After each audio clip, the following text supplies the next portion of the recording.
listening to the Rebel Rebel podcast with Rory Carson. Tá sé bh géisteach leis an fód cruúlaí Rebel Rebel le Rory McCarson.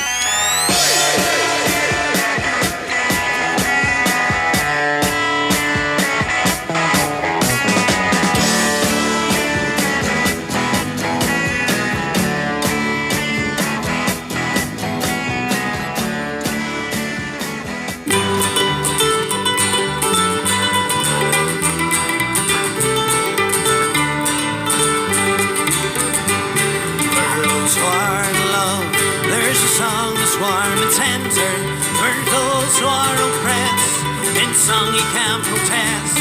Oh, liberate your mind and give your soul expression and open up your hearts. I'll sing to you a song. Oh, let the people sing their stories and their songs and amazing of her native land. Their lullabies, their battle cries, their songs of hope and joy. Oh, join us hand in hand. All across the Sachin land, who have the taste of singing. It was music at camp, our spirits free. Oh, songs of yours and of mine. Was back in ancient time, but a part to tell us stories of his heroes, of his films, of his chieftains in the clan. They need a beat in time, to common born in fury, with a piper played a sword, to the harpers had to bar. Oh, let the people sing their stories and their songs, and amazing of her native land. Her lullabies, her battle cries, her songs of hope and joy. Oh, join us hand in hand. All across the Sachin land, who have the taste of singing. It was music that kept our spirits free. Of songs of yours and of mine.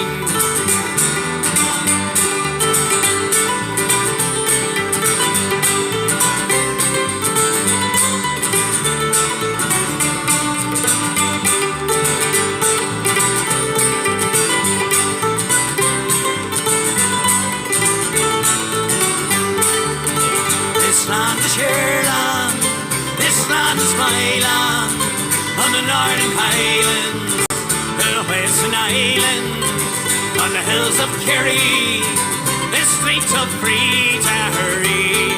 Hey, this land was made for you and me.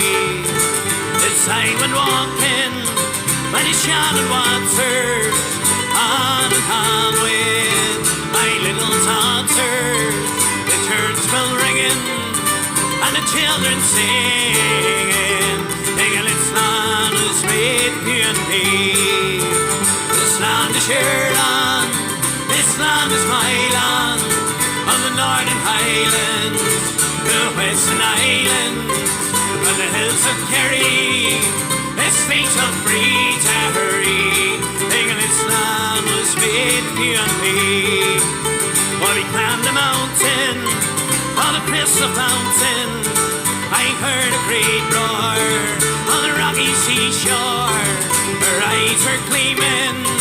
He cried, "Oh, Daddy, hey, this land was made for you and me."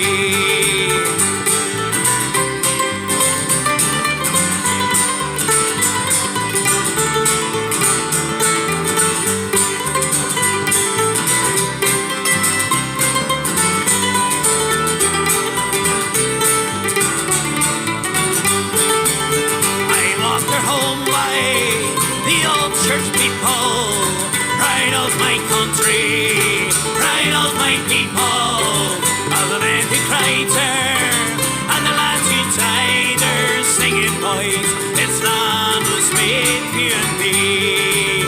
This land is your land, this land is my land, on the Northern Highlands, the Western Islands, on the hills of Kerry, the streets of free Tahiri, this land man was made for you and me.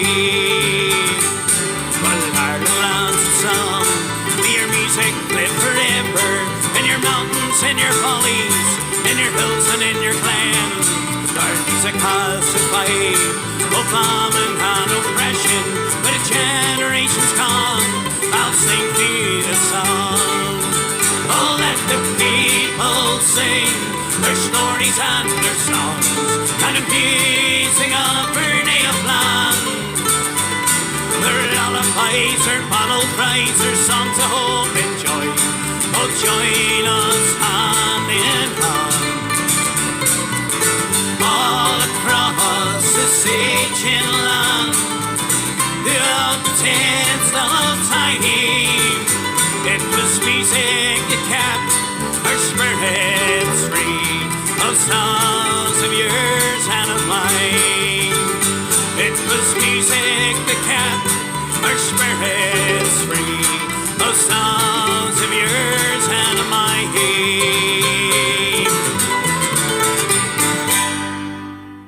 Well, folks, good afternoon. How you all doing? What is the crack? Welcome along to another Rebel Sundays. Myself, Ro, here, folks, on the Rebel podcast here from 1 o'clock till 5 o'clock this evening. We finished up at 4:30 last week, so just too bloody warm this week's studio, but got an extra couple of fans in this week, so we'll have none of the people that torch you kind, the fans that actually blow some wind on you. So hopefully this week we'll be here to 5 with a bit of luck. It's actually not as warm today, it's a wee bit cooler. So yeah, folks, welcome along. Thanks for tuning in. If you're watching on Facebook, please share the stream if you can. Just hit the wee like button and share it as well. And we'll get a farm wave this afternoon. See you will have listening in all over the country. Right, so we'll get a few wee shout-outs first before we shoot on. Right, so Hugh O'Neill, well, Ro, what's crack? Like your top, bro. Yeah, well, this is the only thing, it's only cool. Not, I don't mean cool as in like, whoa, I mean cool as in that black t-shirt I have. So, obviously, this is probably as well for Emer today. It's just, Emer rocks all the camo stuff, so she does. So I'm going to play a song of hers next, since she's over in London rocking the place this weekend. So fair play to her. Got a couple of sold out gigs, so she has. So yeah, we're going to do one of Emer's songs next from Live at the Rock Bar. So we are. So Hugh O'Neill, good to see you last week, mate. Great to meet up with you. And I say sorry I couldn't get down for a drink and stuff. I had loads of stuff to do after the show, so my apologies. Hope you had a good night down in Fitzy's. To say, I put a post up last week. The unluckiest person I've met. Literally, Hugh came all the way over from Scotland to get to the Gary O gig that was meant to be last Saturday night in Beckett's, and obviously it's been rescheduled. So he said, "Frigate, we'll go to our very first Rebel Sundays in the Rock on Sunday." Got down to the Rock Bar and it was closed down. Literally, just as I got in the place, because one of the staff members had got COVID. So I brought them all down. I'd say, through West Belfast style, through Hugh in the back of my van, so we did. Kidnapped him and brought him down to the Fitzy's along with Lee and Marty. So hopefully they'll have a good night. Marty Heaney, Mr. Spanners, you're late. Man, I'm so sorry for being 3 minutes over today. But I had a bit of a crisis this morning here, getting in here, which I'll not go into. But you're lucky I have a show today, so you are. There is Celine's on What's the Crack. We also have Liam Kenny, how you Ro, Rebel Sunday, let's go, happy days mate, cheers for tuning in. Terry Mealy, hi everyone, looking forward to the show, happy Sundays. Who else? We have Marty Kane, well Marty, what's the crack? Well Ro, what's the crack? Any chance of playing the Barleycorn singing My Last Farewell or the Bloodstained Bandage? Yes, I'm sure we can get some Barleycorn on the day for you. Henry McKenna, afternoon everyone, up the Rebels indeed. Carla McCrory, what's she saying? Here we go. Hi Martin, hope you're keeping well. Derek Delaney's on as well. Valerie is on, right, so here we go, we'll jump on the Facebook and see who I have on here now. Seamus Farrell, how you doing? Afternoon Row, listening from Omeath, happy days. There's Elaine Heaney as well, happy days, listening this afternoon on Facebook. Geraldine Call, how you doing Geraldine? Hugh McKenna is listening. Well Hugh, hope you had a good weekend in Belfast last weekend.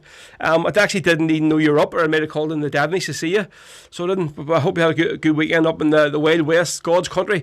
There's my good friend Tony Coleman. Tony, good mucker, thank you very much for fixing them wee things for me during the week, mate. You're a legend. Had them out last night and done a brilliant job. Paul Hunter, shout out to the the disbanded volunteer Kevin Barry Republican Flute Band in Glasgow. Yes, actually seeing their day once they reformed there. Brilliant band they were going. Unlucky just to see them fall away again a few years later. But I'm sure it was a great privilege for you as marching up the Falls Road, leading the parade off. When your very first year back reformed. When I was talking to Mick Harland, who since joined me up, he says that was probably the proudest day of his life. So it was when he's marching the Kevin Barry. So there you go. Right, so we're going to start off the tunes for you, folks. As we open the show up there with our guest. As you can see, I have another chair with me today. Normally we do the guest over the phone and play a couple of their songs via MP3, but today we'll have Marty Magennis, of course, from Lurgan.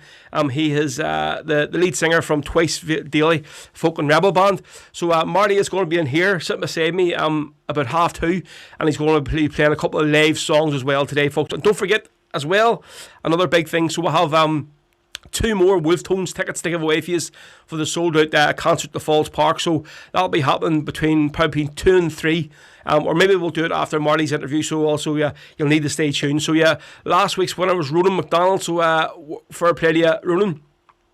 You'll be going to be heading to the Falls Park to see the Wolf Tones. Right, so as I mentioned, I'm wearing my t-shirt in honour of Emer Nicklahan today, the camouflage. So this is a cracking song from her album called Live the Rock Bar, and this is Kelly the Boy from Killaan, folks. This is Rebel Sundays. We'll do another Wexford song.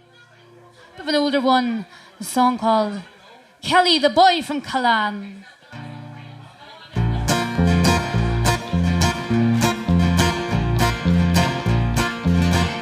What's the use, only gold chandelier with your long barrel guns from the sea? Say what winds from the suds and your messenger here with this hymn for the dawn of the free. Goodly news do I bring you to forth? Goodly news do I tell clergyman? For the boys march at morn from the south to the north, led by Kelly, the boy from Killaan. Tell me, who is the giant with gold curled hair? He who rides at the head of her band. 7 feet is his height with some inches spare, and he looks like a king in command. Oh, me boy, that's the pride of the boat, Chamadier, amongst the greatest of heroes of man. So fling your beavers aloft and give free ringing cheers for John Kelly, the boy from Killaan. In the score, he's in Flint and Wexford is won, and tomorrow the borough we will cross. On the hill or the town we have planted a gun that will batter the gate with wrath. All the fourth men and bargemen will march over heath with brave Harvey to lead in the van.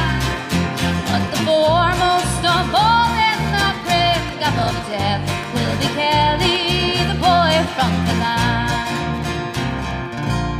But the gold sun of freedom lies dark in that Ross, and is set by the Slaney's red wave.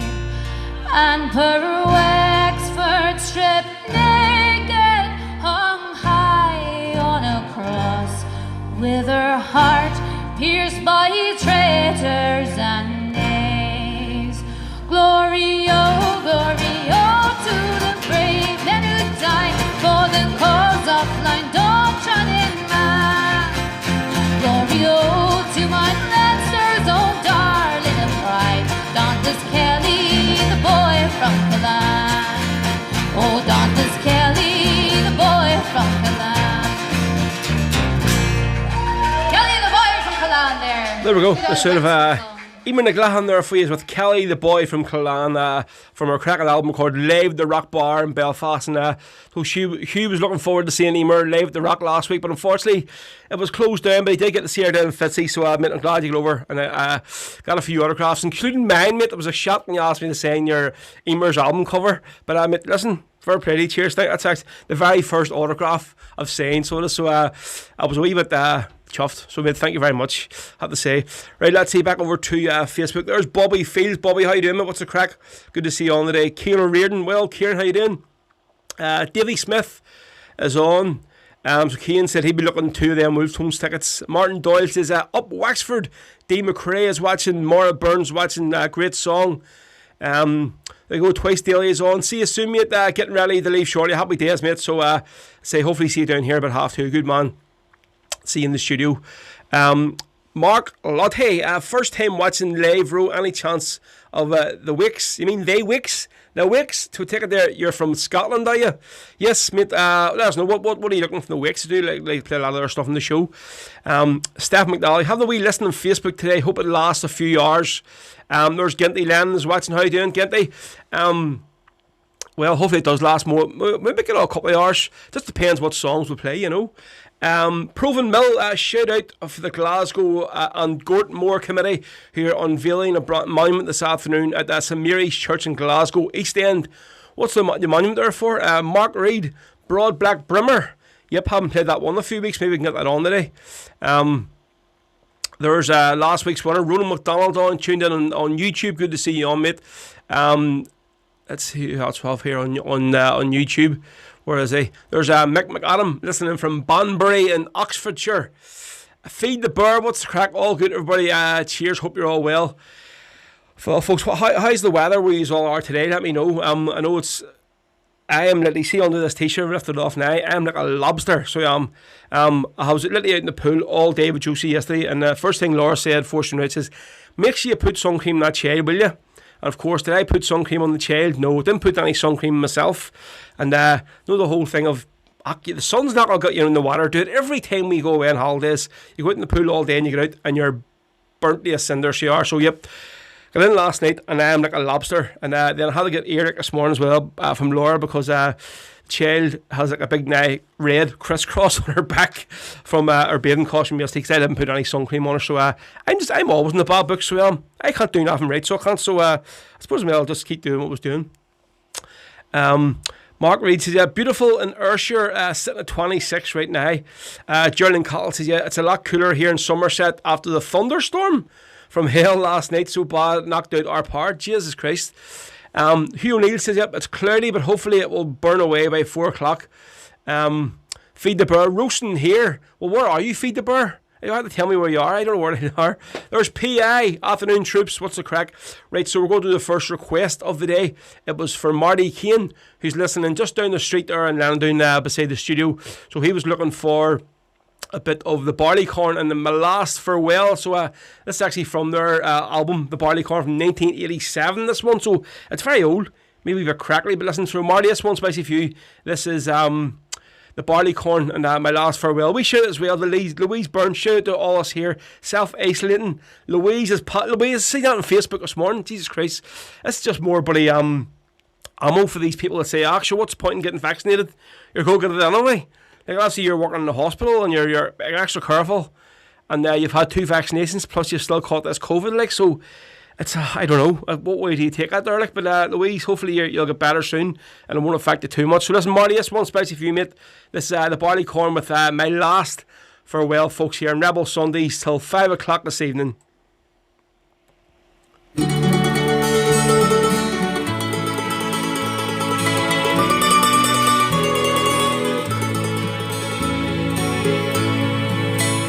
Dearest mother, I am writing just to say I won't be home. There's something that I have to do, and I must do alone. They took me and they put me in this lonely prison cell. Tonight my thoughts are with you as I say my last farewell. So say goodbye to Margaret, Mary, Bridget and me all. I have no words to to tell you how much I'll miss you all. And though I may not show it, you know I've loved you well. So in my final letter, I will bid my last farewell. Dearest brother, won't you take good care of all the folks for me? Go home to Rathfarnham on the day they set you free. I was happy when you stood by me in all that we've been through. No one has ever had so true a brother such as you. So say goodbye to Margaret, Mary, Bridget, and me all. I have no words to tell you how much I'll miss you all. And though I may not show it, you know I've loved you well.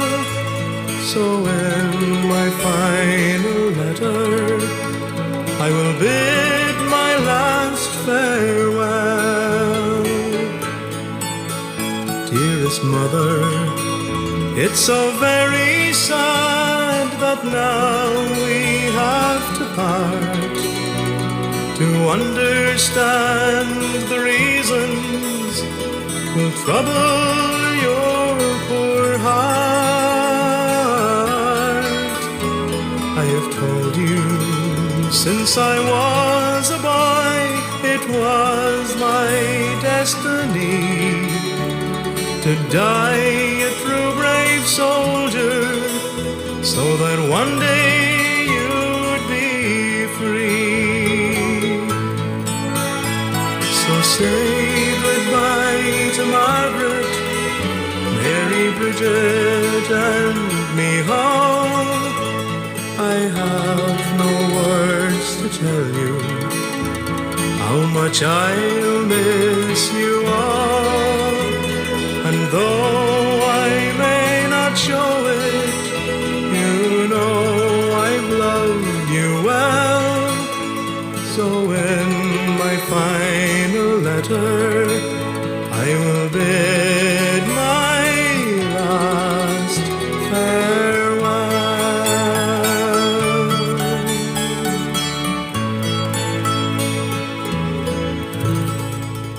There we go, especially with Marty Kane, that one there. Putting the Barley Corn, probably one of the best bands ever to come out of Belfast. Fantastic, that one there. With 1987 or something, that album's from class. That was my last farewell. Especially with Marty Kane, that one. Joseph Pearce is watching. Sinead Donnelly is tuned in on Facebook. Michael Bolton as well. Mickey, what's the crack? Listen, Mickey, I just seen her on Facebook last week about Lisa, mate. Jesus. Mate, shocked. I hope you're all keeping well. I hope she's keeping well, Micker. Like, bolt out of the blue out there, mate. But so hopefully you're all staying strong. Just to make sure, tell her I was asking for, will you, when you see her, please? Let's see, we'll jump back over now to YouTube and see what we'll have on, who we'll have on today listening in. So there's Hans Thomas Thorstein says it's 30 in Norway. And he says the sun doesn't set at 11 o'clock. Jesus Christ, we were crying here, it's about 26 from Ocean, probably 30 degrees. But listen here, see last week, it was near 32 up in Lurgan. So it was, and think out of all the boys driving the lorries for us, I'm in a hard lorry this week. And mine's the only lorry that had the aircon working, so it wasn't like, see this last week, Jesus Christ, I couldn't imagine driving the lorry in that heat with no aircon on. So Jesus Christ, like I just had the feel for a couple of guys who are out in this week working away. Jesus. What's that there all about? Tut Tut Row. Oh, you're about the sun cream, Marty, are you? Mate, you know me, I'm always in the bad books for something, so Feed the Bear, yeah, so he's near Glasgow, and it's absolutely scorching today, so it is. Peter Johnson's watching from Cope Bridge, so he is. So where is Stevie? Stevie Holbrook, he said to me yesterday he was going to tune in, so he was. Right, so let's see. That's got a wee PM here from Bobby Fields. You all know Bobby, folks. We had Bobby in the show a couple months ago, so it was. So it's great to see. He's going to be playing tonight live in the Derryville Inn, just outside Derrynoose, Derrynoose. Sorry. Right, so Bobby Fields is going to be playing at 9 o'clock in the Derryville Inn. Derrynoose, that's just outside Keady. So if anybody's up around there, folks, jump in and see Bobby. Actually haven't seen this guy playing live. It'll be really good to see him.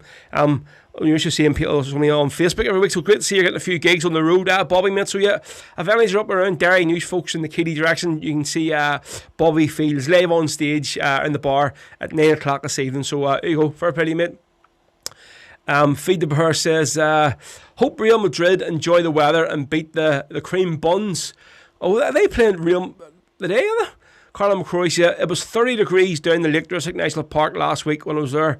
Oh, get you, Carla, in the Lake District National Park, and we'll have your presence here today. Oh, so that's great. Fair play to you for tuning in. Marty says, Stephen was chatting to us earlier. See, I don't know what the crack is. He might be allowed to listen anymore. So he's probably getting dragged down the Primark or something with the missus. So he is. Right, what was going to say next here? Right, you see me posting there, folks, yesterday about the big fans gathering. So all of which is fantastic, I'm over the moon. All of the online tickets, folks, have sold out.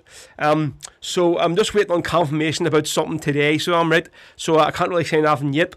I might find it during the show. If so, I'll let you know this evening. But there's been a lot of demand for these tickets obviously over the last couple of months, and all the online ones have been snapped up. So I'm hoping we're going to get about another 50 tickets so we can pump into this here, so we can. So I'll let you know about the details of why and that later on. So but folks, so all is that have bought tickets and bought your flight tickets and hotels and all whatever and stuff, bed breakfast. Really looking forward to seeing this. So it's going to be Saturday the 4th of December, folks. The big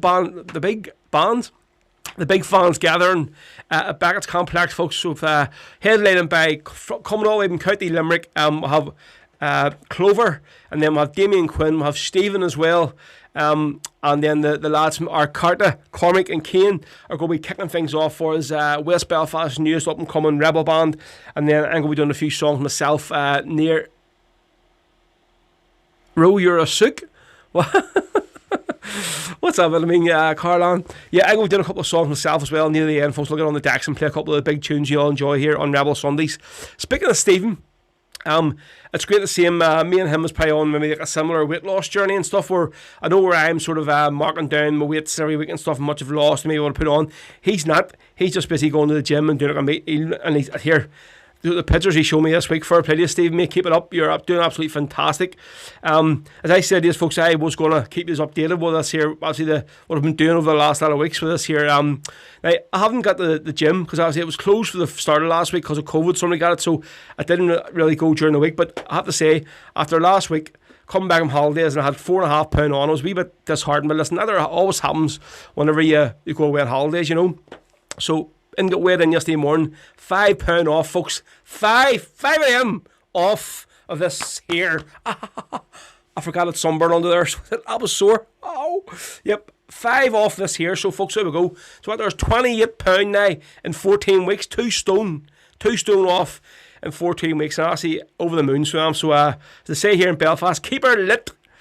Right. So what do we have lined up next? So one of the guys that I'm going to be playing with on the 14th up in the Sloans for the rescheduled gig is Gary Oakes. This is from Gary's cracking album recorded live in Australia. So this is a brilliant song that was given to him by Dackie McLaughlin from Derry. So this is called Dogs of War, and it's brilliant. So this is recorded live in Australia from his album I Believe in You, and this is also one of the guys who will be playing with the Wolftones at the Falls Park on the 15th, along with Shabeen and Ansparad. So this is Gary Oak with the full band on Rebel Sundays. This is Dogs of War, folks. Love this song, and big up to Dackie McLaughlin as well for writing it. Here we go.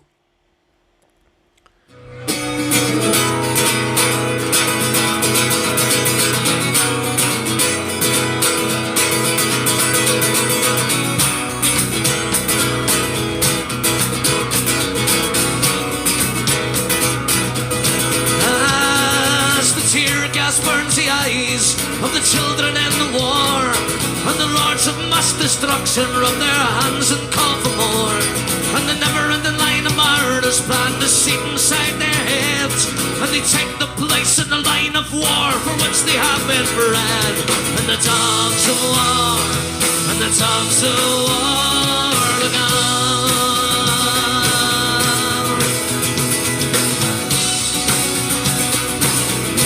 Oh, what the good Lord tried to give us, our laws will try and take, like a family cursed and beaten at their only daughter's wake. And the words of mass collusion take the place of liberty, and blind the eyes of the learned men so the nation cannot see. And the dogs of war, and the dogs of war are gone, and on, and on, and on, and on, and on, and on, and on, and on.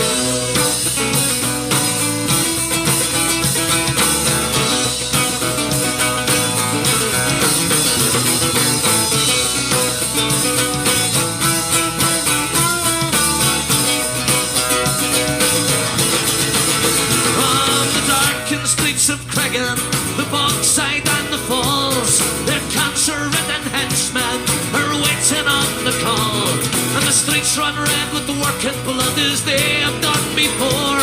But we cannot call on a learned man, for they can see no more. And the dogs of war, and the dogs of war are gone.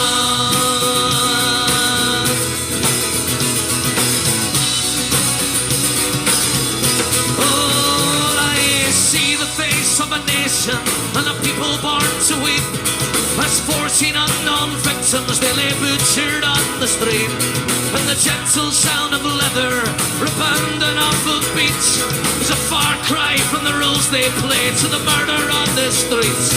And the dogs of war, the dogs of war are gone, and on, on and on, and on and on.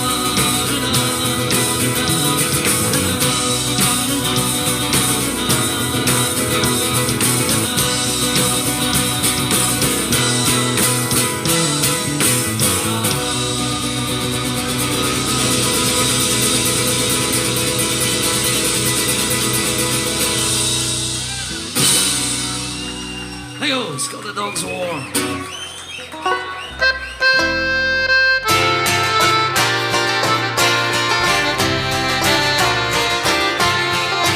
Oh, the news has spread through Ireland, and spread from shore to shore, of deeds as these no living man has ever heard before. From all the gathered carriage men, a panic-stricken throng. Sean Hogan, he was rescued at the station of Knocklon, when the guard of 4 policemen had the prisoner minded well, as the fateful train sped o'er the rail, conveying him to his cell. The prisoner then could scarce foretell of hearts both brave and strong. They were planning for his rescue at the station of Knocklon. Now the shades of him were falling fast, and the train at last drew in. He was halted for an hour or so by a few courageous men. They sprung on to the carriage, and it did not take them long. Hands up or die was the rebel cry in the station of Knocklon. Now King George's pampered hirelings, they struggled up with fear, and thought of how they placed themselves full many a volunteer, and face to face with harried men to escape how did they long. But 2 of them met with traitors' death at the station of Knocklon.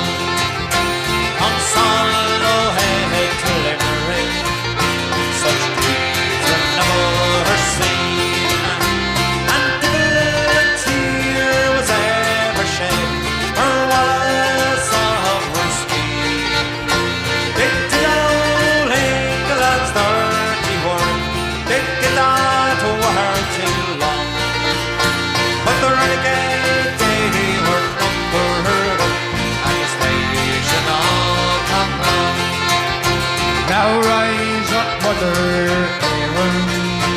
rise up and be of cheer. You'll never die while actors fight. There stands such volunteer. From Dingle Bay to Garryowen, the cheers will echo long. Of the rescue of Sean Hogan at the station of Knocknun. Of the rescue of Sean Hogan at the station of Knocknun.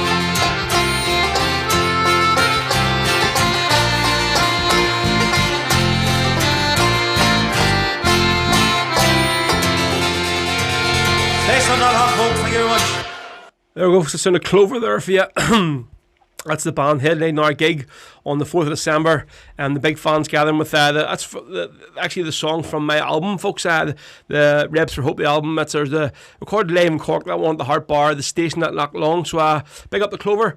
Let's see. So Marty Haim was looking the Wakes, Bella Chow, somebody else looking the Wakes as well on Facebook. Listen, I'll play it there, Bella Chow, one later on once we're cut off Facebook, because it's a song that always, because it's like an anti-fascist song, always does get us cut off Facebook, so we'll keep it later on. So, well, Valerie Delaney says, can you give a shout out? Can you give Joe McCrory a big shout out? It's his birthday during the week. Love from Val, Dale, Rob, and Terry. There you go, Joe.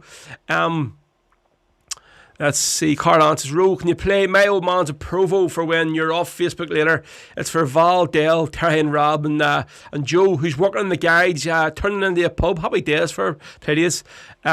Stuart, Holy Goalie Strawthorne, afternoon comrades out the back today with my wee lassie Erin and her 4 pals in the paddling pool. Last day of the sun in... let's see, I'll look a bit closer to this here and see where the hell you are. Let's see, you're in Kirk and Tilloch. I'm assuming that there's over in Scotland somewhere, is it, Stuart? There's Josephine Tuberty. What's crack, Josephine? How you doing? Cheers for tuning in this afternoon. Let's see. Yeah, folks, just thanks for all the well wishes there. It's coming off eventually, so it is. So, yep, I have to just keep going at it. So hopefully we'll get back to the gym this week. But just see that our heat, the gym I go to, it's not really well air conditioned, so it is. Maybe a few of them big fans knocking about. So it's you can't be getting in there in that heat and bloody for an hour pumping stuff. Oh, it isn't good for you. Like there's Stevie Holbrook. What's the crack? He's finally landed in. He must have got a little rock shore, was he? Filling up on the cargo for the day. Right, so we've got loads of people tuning in here on Facebook. Let's see. So Sinead Donnelly's watching. Joseph Pearce. There's my cousin Maria Johnson. What's crack, Maria? Neil Cora is watching. Out playing tennis last night with a football in the street. Martin Milan is watching from County Cork. Shane McCrory is watching up there in East Tyrone. Michael O'Reilly's watching. Philly Brown's watching. Damien Boyle is watching as well. Stuart, yes, so this is north of Glasgow. There you go. I knew it was Scotland somewhere, so it was. Right, so another band that's going to be playing with the Wolftones folks on the big gig in the Falls Park is Shebeen, obviously alongside Ants Barad. So we'll play one of Ants Barad's songs later. So we'll do a wee bit of Shebeen this time. This here one is called Paul Kinsella. So it is a cracking song. This is from their album Disband the RUC. So this is Shebeen with volunteer Paul Kinsella, folks, on Rebel Sundays. To say about 2:30 we're going to have Marty Magennis, folks, sitting right beside me here. It's great to have a wee guest in the studio today. Break the show up, plus he's going to be doing a couple of songs, live songs on the guitar beside me here, and I might get the cajon over and play a song alongside him. We'll see what happens if we can fit it all in. We'll maybe get a nice wee lively one. So we go Paul Kinsella, folks, on Rebel Sundays. Please share the stream if you're watching on YouTube. Do us all a favour of the day.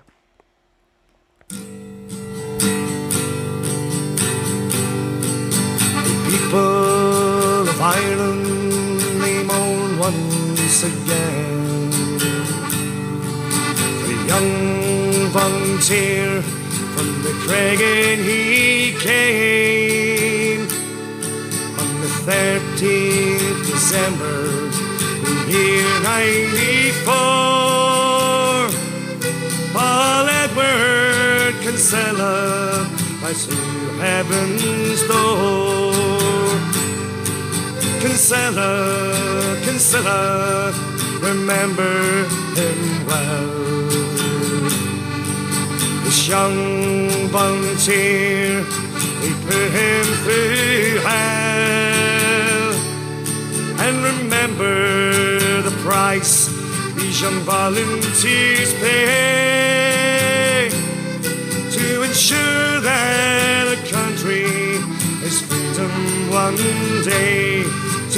ensure that our country is freedom one day. With armed guards they kept him chained to his bed. Though he was dying, no compassion they showed him. They degraded his family, no respect did they show. How they stuck sleep at night, Christ I never will know. You left behind Kathy and Michaela so young. Your daddy, your brothers, your sister none. Your friends in the crumbling and those dark pitch black cells. We will all meet in heaven while the Brits go to hell. Kinsella, Kinsella, remember him well. This young volunteer, put him through hell. And remember the price these young volunteers pay to ensure that our country has freedom one day. To ensure that our country has freedom one day. They refused Pat McLaughlin compassionate parole.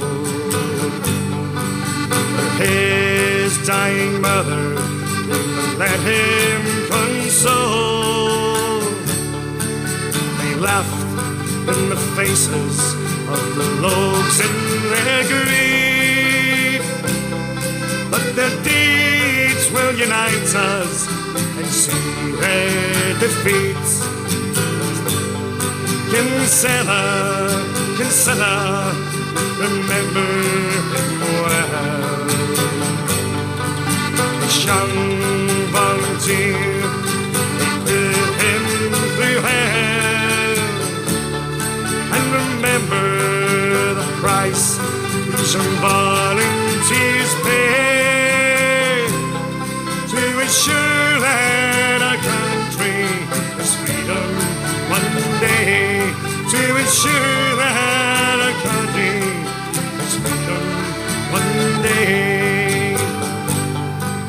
The Terry Brigades fired a volley of shots as a final salute to a comrade they lost.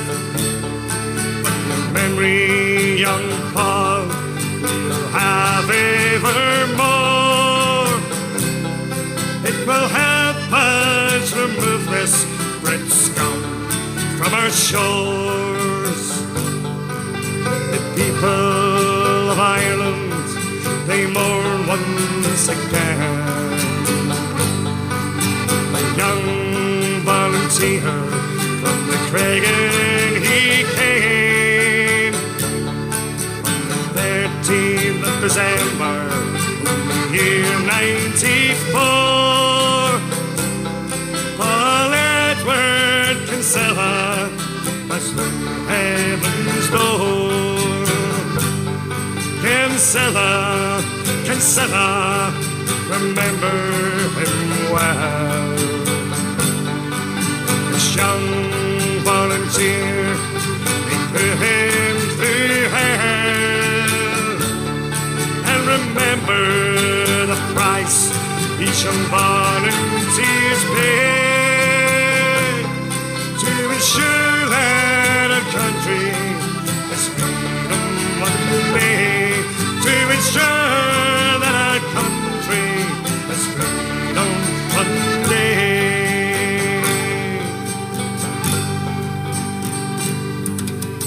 Sound of Shabeen there for you folks. the mic just not turned up as it was, and I missed the sound of. Yeah, so that was Shebeen from their album Despond, the REC, and of course brilliant Paul Kinsella, fantastic Paul Kinsella of the Derry Brigade. Right, let's see. Damien Boyle says, afternoon row, another good show. Didn't know the music. Well, don't know the music will down over here at Aris's Keeper's Lodge. Oh, is that where you are today, mate, over there? What's the crack? There's the Rogues. What's the crack? Happy Rebel Sunday. Good to have on. Ryan Corbett is watching. We're going to do a song for the Rogues here soon, actually, as well. Shug Mac is watching. What's crack, Shuggy? You like that wee tune there, Paul Kinsella. Marty Nichol, yes. South Derry.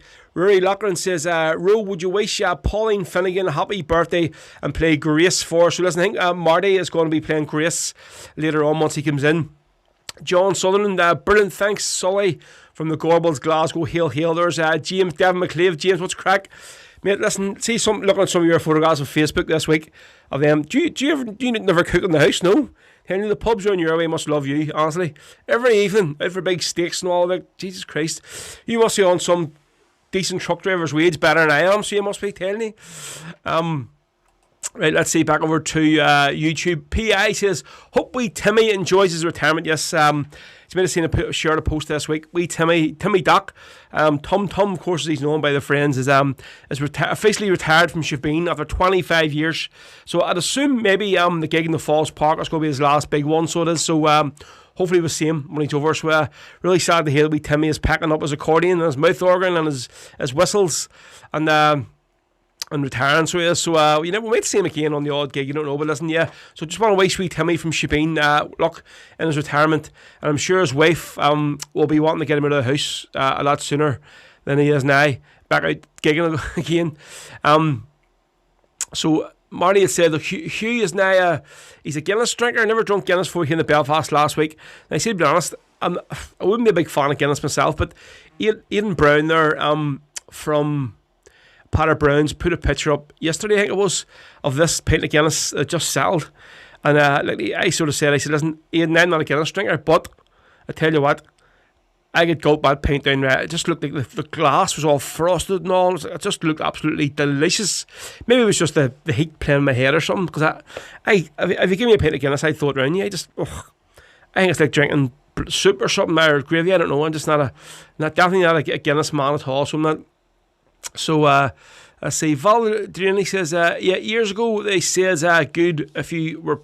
It was good if you were pregnant drinking a pint of Guinness. So it was.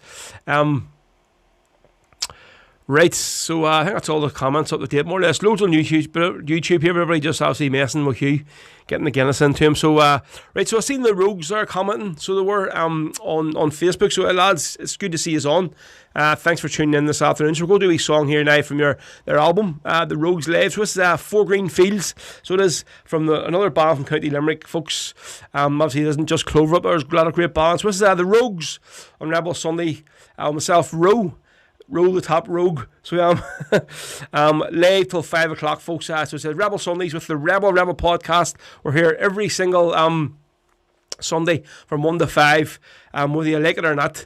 And again, folks, I just thank all of you for tuning in. I know there's lots happening you could be doing. You could be sitting in a pub somewhere in a beer garden, but I know you're all here tuning in at your back gardens with the speaker on, having a wee drink. So it's one big family. So thank you very much to you all for tuning in. Here we go. This is the Rogues with Four Green Fields. Gonna do this one for Anya down along the bar now. You know, it's an old favourite of ours.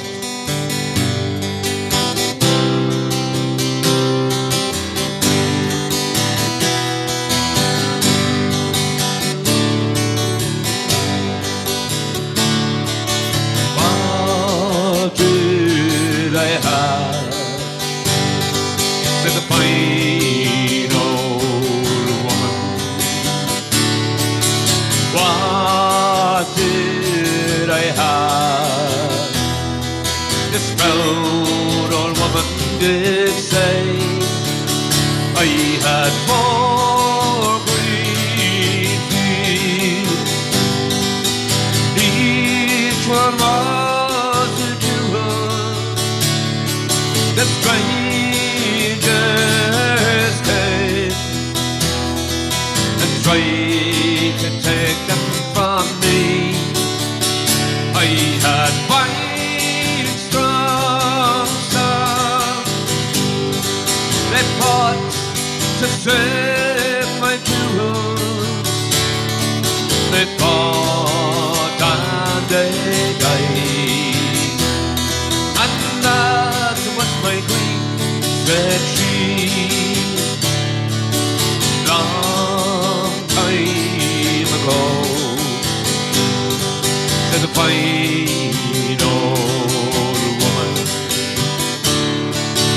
Long time ago, this proud old woman did say there was war and death, thundering and pillage, my children starved, by mountain, valley and sea, and their wailing cries, they shook the very heavens, and my poor green fields ran red with their blood, said she. What have I now? Said the fine old woman. What have I now? This proud old woman did say, I have four green fields, one of them's in bondage, in strangers' hands, who try to take it from me, but my sons have sons as brave as were their fathers, and my poor green fields will bloom once again, said she, and my poor green fields will bloom once again, said she.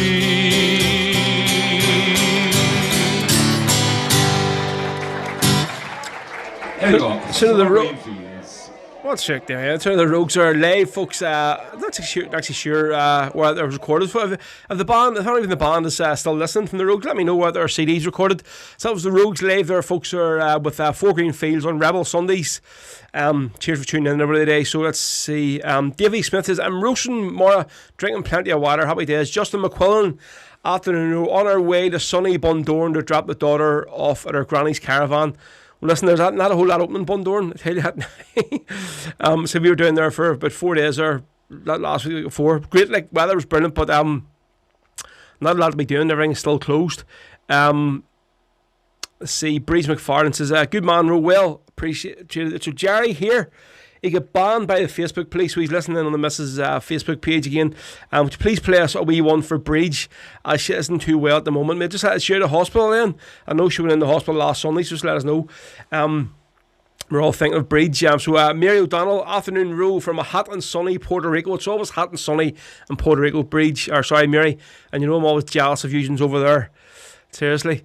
Can you play something for my husband Davey, as it was his 70th birthday yesterday? Not a problem. We'll do a wee next song next and shout out to him. Joseph Kish. Who the hell is the guy? Is that guy behind the mic? Friggin' good looking bud. Keep up the good work, mate. Cheers. Are you on about the suntan that I got yesterday? Paul Waltz, listening from right, this is somewhere from Cork. I'm going to put the phone up here in my front of me and see. So Paul Waltz, listening in from Owen Hinshaw. Owen Hinshaw Beach in sunny West Cork. Loud and proud for the rest of the beach to hear. Happy days. So for everyone listening in today from Owen Hinshaw Beach in West Cork, thank you very much for tuning in, folks. and Paul Walsh with your nice wee the span, the orange parades, their profile picture, very nice. Right, so listen, we'll go do this here one here then. This is we'll do share the Breeds McFarlane. I know she's not doing too well. This is from the cracking Stories of the Land CD. There's Anthony Nolan, greetings from Liverpool. Cheers for tuning in. This is from the brilliant Stories of the Land CD. So again, Roland McDonald, 100% fair play to you putting this together. This is from Marty Heaney. From that, Marty Healy. I'm going to say Marty Healy was what? I didn't sing a song. This is from Marty Healy. Of course, Marty is a great singer in his own right. Plus, he is one of the lead men behind the Kelly's Men. There's Peter O'Connell. Farmer's Tan Row. Like myself. Good show. Yes, see? There it is there. If you can see this here. Well, usually I have as I call it, like a truck driver's arm, because I would literally be out with my arm hanging out the window all week. But see, it's definitely a farmer's tan, so it is. Right, so listen, yeah, we're going to this one. This is brilliant song from Christy Moore. It is Go Move Shift, but it's recorded by Marty Healy on the Stories of the Land CD, and there are a couple of guys behind him with a couple of great instruments. Really want to get and check these guys out one of these weekends. So I know Roden has invited me up to the launch night of the Stories of the Land. So I'm just thinking it's a bit too close to Laura having the baby, so I don't know if I could say, listen, kind of fuck off the dairy here for a couple of days. It might go down too well, you know, so listen, we'll do it anyway. So big shout to Breeze McFarlane, who isn't doing too well. Hopefully she's out of hospital. This is so from Marty Healy and all the rest of the lads from Derry. Go Move Shift on Rebel Sundays. And straight after this one, we're going to do a wee song from the Wakes, sort of in honour of the brilliant football team in Germany, St. Pauli. Here we go.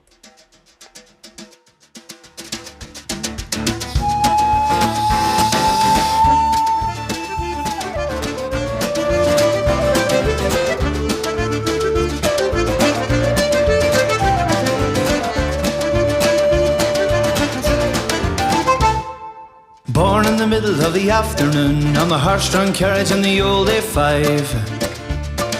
The big 12-wheeler shook me bed. You can't stay here, the policeman said. You better get born in someplace else. Move along, get along, move along, get along. Go move shift. Born in the common by a building site where the ground was rotted by the trail of wheels. Local Christian said to me, you'll lower the price of property. You better get born in someplace else. Move along, get along, move along, get along. Go move shift. Born in the back of a hawthorn hedge where the black hole frost lay on the ground. No eastern kings came bearing gifts, instead the order came to shift. You better get born in someplace else. Move along, get along, move along, get along. Go move shift.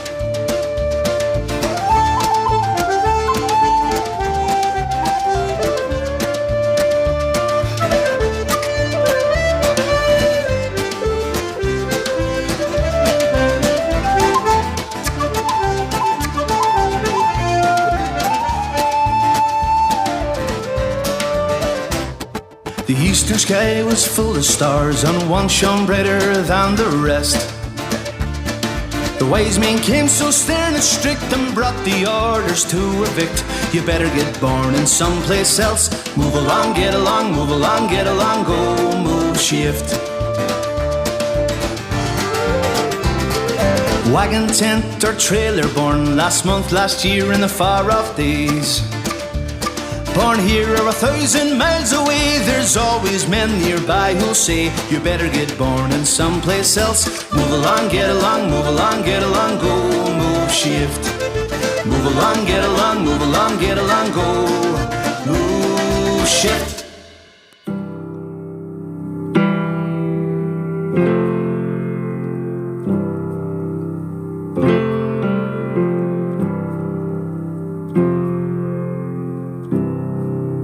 Have you seen the sun rising over the water, just as the Elbe flows into the harbour?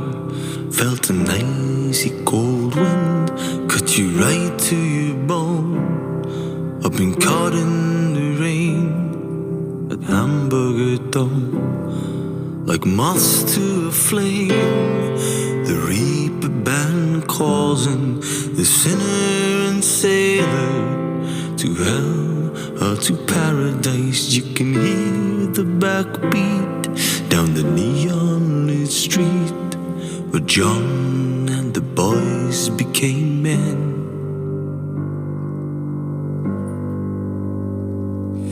Down by Road Flora and down by the docks, where squatters and activists fought with the cops. Like brother and sister, they fought for the blocks as the San Pauli nights turned to days. Eclipa San Pauli, you've taken my heart. Eclipa San Pauli, in the hell, in the paradise. Eclipa San Pauli, Eclipa diesen Stadt. Eclipa San Pauli, Hamburg ist braun-weiß.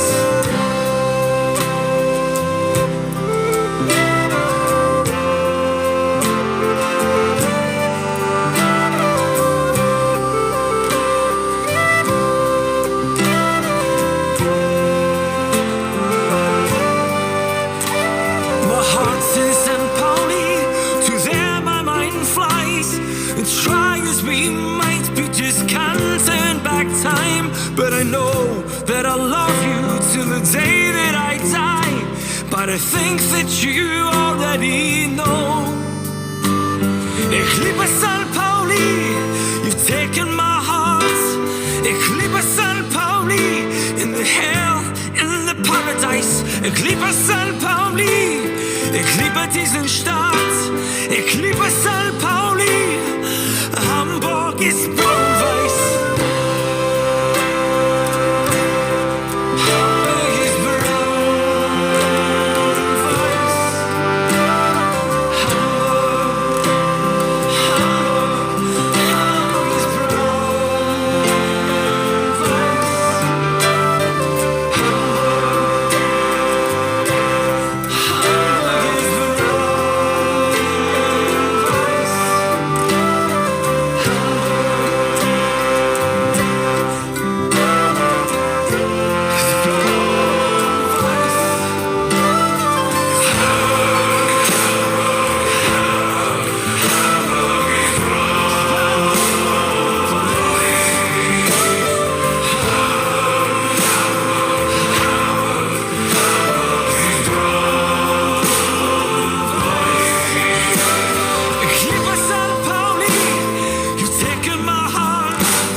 There we go, some of the brilliant, the Wakes there for you, and My Heart is in St. Pauli, I suppose in dedication to the great football team that Celtic has a great connection with over in the Bundesliga, St. Pauli. Folks, what there's My Heart is in St. Pauli from the Wakes is a wee 2 EP vinyl they did, Paradise, the Millen Tour, and then the great wee song there, Lisbon 67, that as well. So this, yeah, Chris Cruikshank would have read more of the interview of the show last year from the Wakes.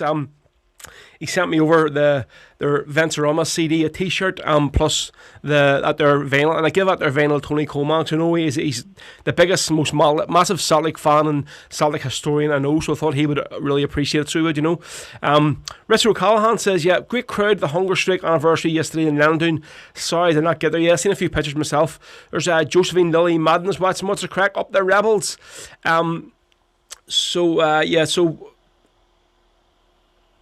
on Breach's McFarlane's Facebook page, Taria says, yes, she's out, but we'll be back on Thursday. Hopefully she will get her operation this time. 4 days, nil by mouth, then no operation. Mate, you know, what's the crack with the NHS these days? It's madness, like, and obviously with the whole COVID thing happening as well, these new spikes and all and stuff, and people waiting on operations, you say, you're not going to hold your breath, mate. So fingers crossed, hopefully she gets the operation this time. let's see, back onto YouTube.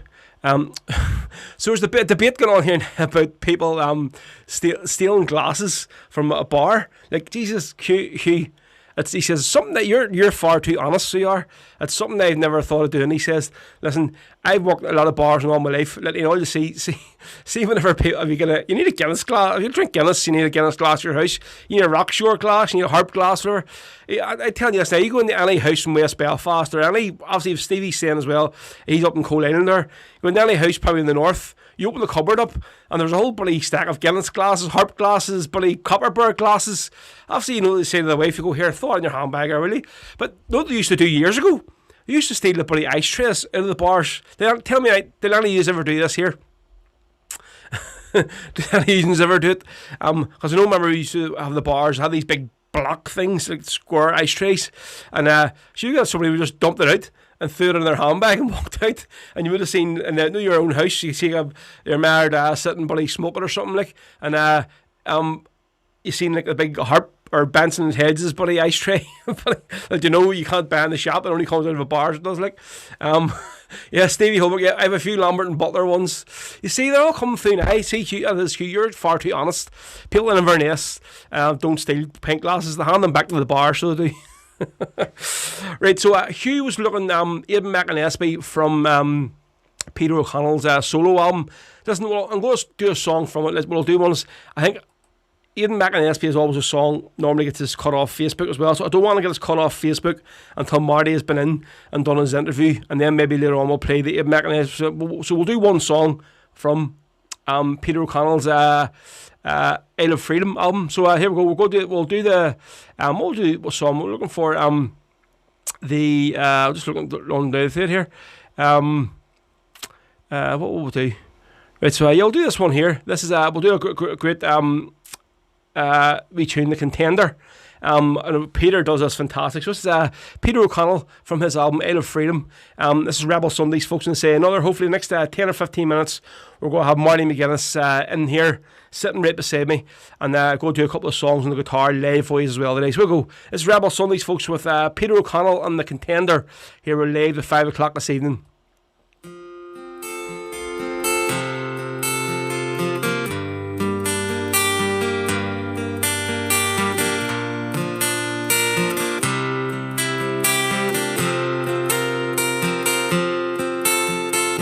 I was young and I was in my day, could have stole what woman's heart there was away. I'd sing and dance into the morning, blaze a trail into the dawning, long before I was the man you see today. I was born beneath the star that promised all. I could have lived my life between Cork, Cove and Youghal, but the wheel of fortune took me from the highest point. It shook me by the bottle, even by the bottle I will fall. There in the mirror on the wall, I see the dream is fading from the contender to the brawl. The ring, the rose, the matador is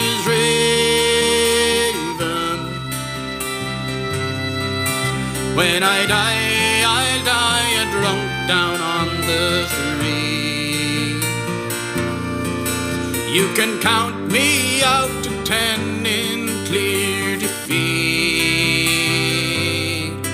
Wrap the starry plough around me, let the pipers air resound me. There I'll rest until the Lord of love I'll meet. There in the mirror on the wall, I see the dream is fading fading from the contender to the brawl. The ring, the road, the matador is raving.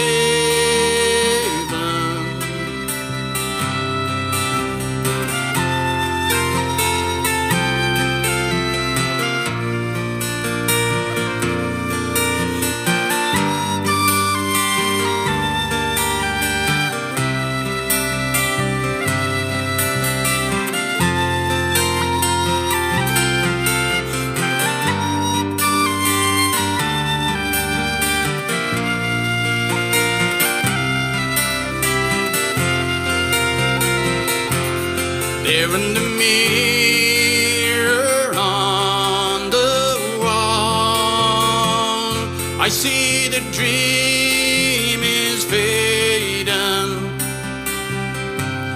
from the contender to the brawl. The ring, the rose, the matador is raving. Wrap the starry plough around me, let the pipers air resound me. There I'll rest until the Lord of love I'll meet. Wrap the starry plough around me, let the pipers air resound me. There I'll rest until the Lord of love I'll meet.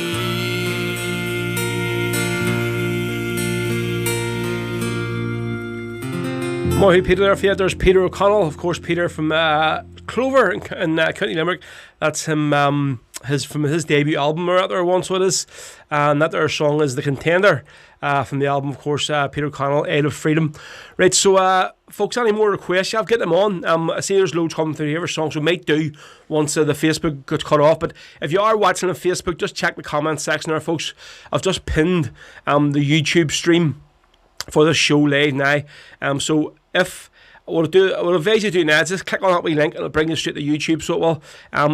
Obviously, Facebook can be cut off at any time, so the show is live to 5, but if we're sort of multi-streaming live on YouTube and Facebook, so we are, so just so you don't get lost in the show once Facebook doesn't cut off, you know, so I would advise you to copy and paste it and just go into the YouTube page and like and subscribe to the channel, and then obviously you'll get all the notifications when we're on live. So yep, so there's pinned to the top of the page there on YouTube. Yep, let's see, Joseph Case says, can we hear a little Emer McLaughlin, Farewell to Balahi, or Ireland Longs to Be Free?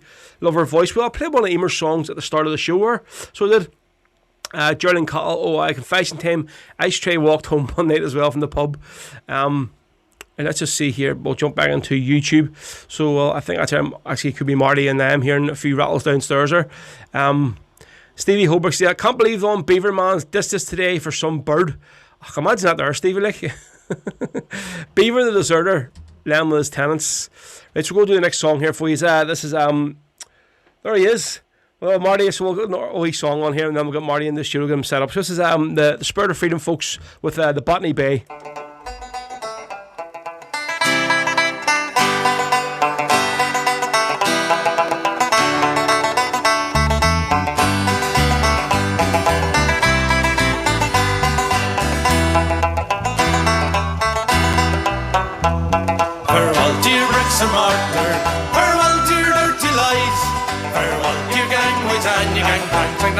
Overtime for the good ship's ragamuffin.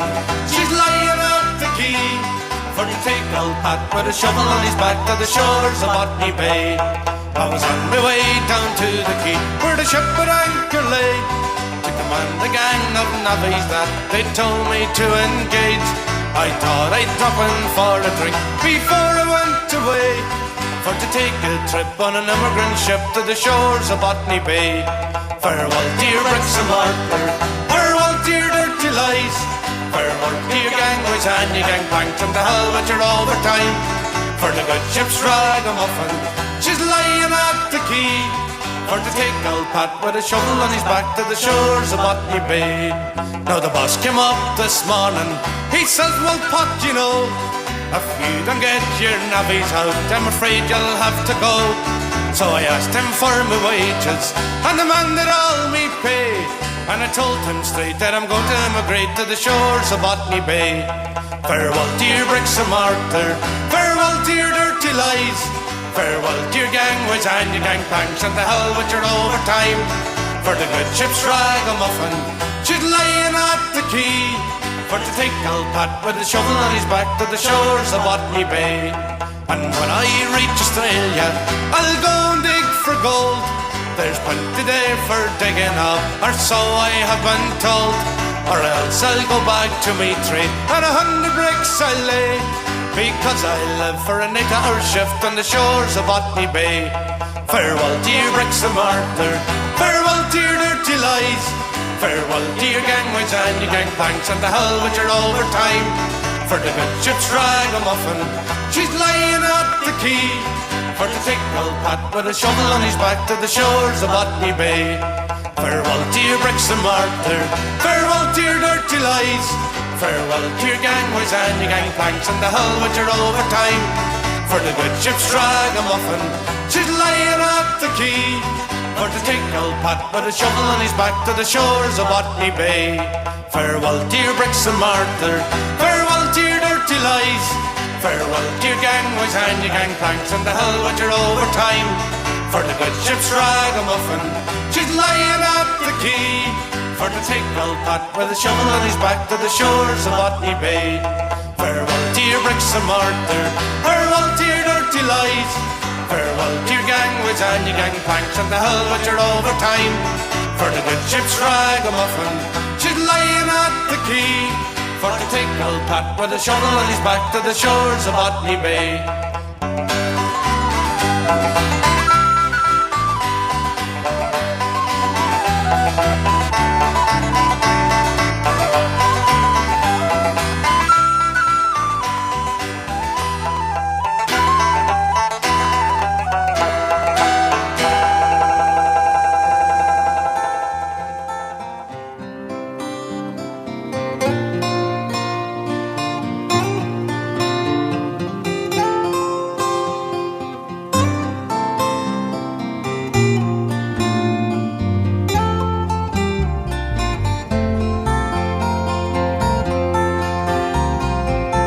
Sackville Street, the curfew drove the restless at his side.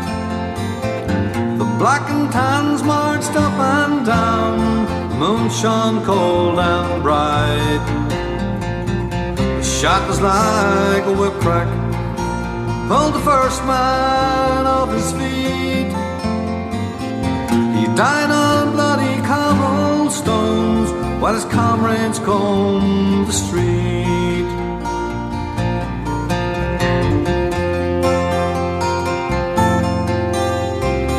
They called up reinforcements, pulled the people from their beds.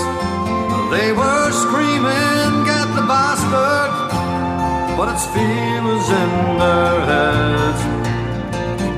Found him in a cellar, he was only 17,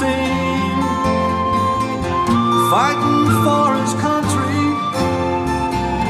dying for the green.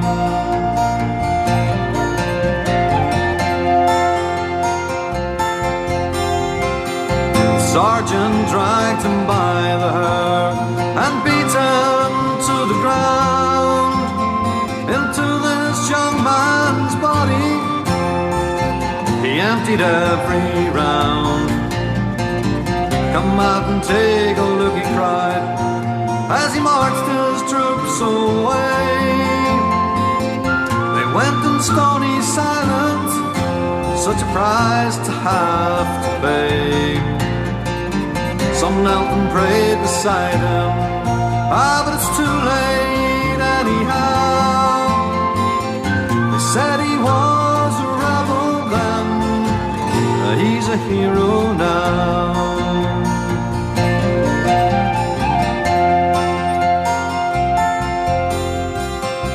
66 this country sang the praises of the dead. We didn't call them rebels then, we used patriot instead. On every household TV screen we saw how hard they fought, how they spilled their life's blood, how freedom had been bought.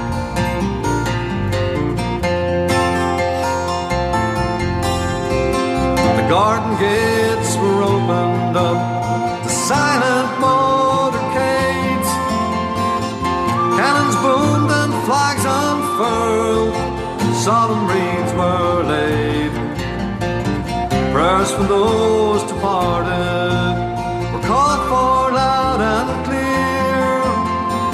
For those who had been outlawed, but that was another year.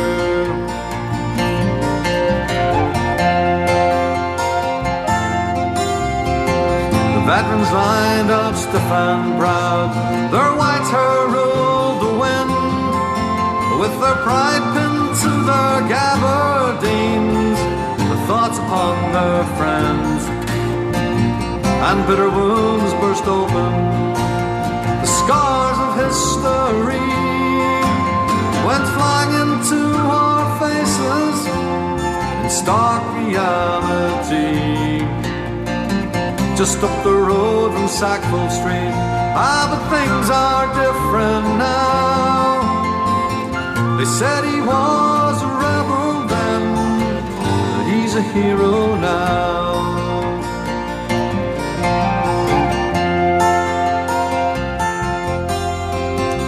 Along the Falls Road soldiers push their glances left and right.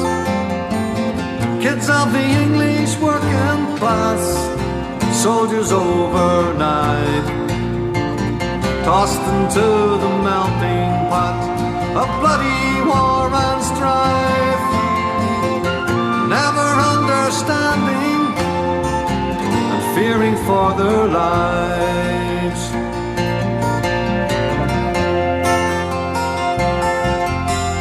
Outside the Glen Road Brewery, oh, the bomb takes two away. The bomber's work is over, he's finished for the day. The terrorist or the dreamer, or the savage or the brave, it depends whose vote you're trying to catch, whose face you're trying to save.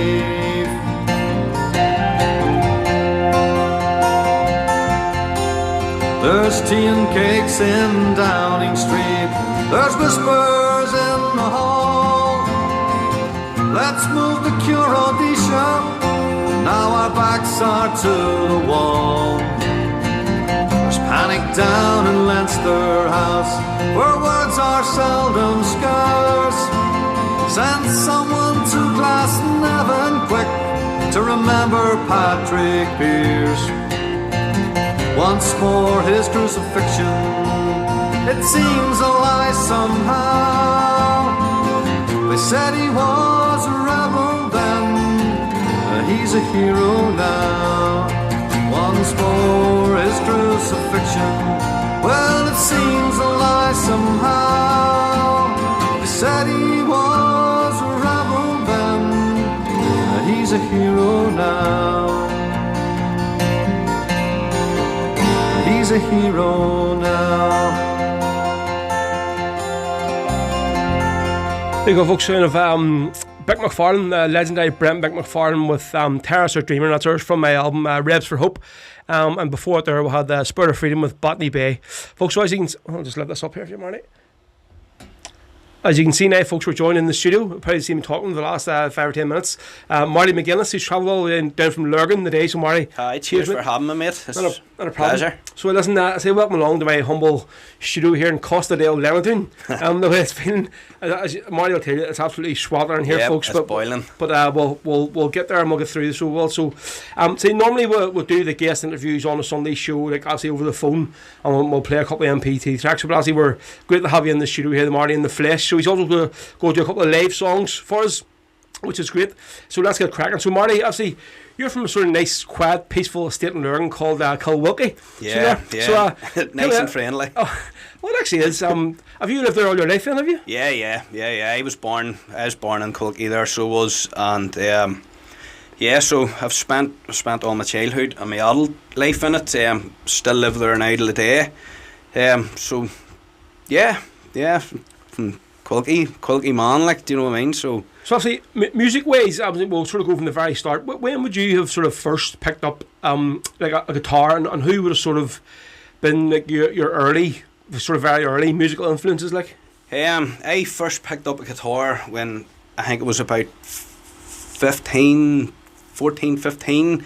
At that time, there was a band from Kilwilkie. They were named Mason's Apron. Bo Lockern, Pocky Lockern, Big Kieran from Highland Paddy played the fiddle, and Mark Haddock and that played the banjo in them. I would have been a big fan of theirs, so I would have followed them as a child. My man and dad would have brought me to go and watch them, and the likes of, you know, used to be like the interment bonfires and that there. We would have went, but Bo and Pocky, they would always got me up to sing with them. Do you know what I mean? So as a child, so that then brings me on till when I was like 15, 16. I ran about with Pocky's son, and we had started to get into the guitar. Pocky was out showing us a couple of chords and that, and the next thing we knew, you know, from one week till the next week, we were learning different songs.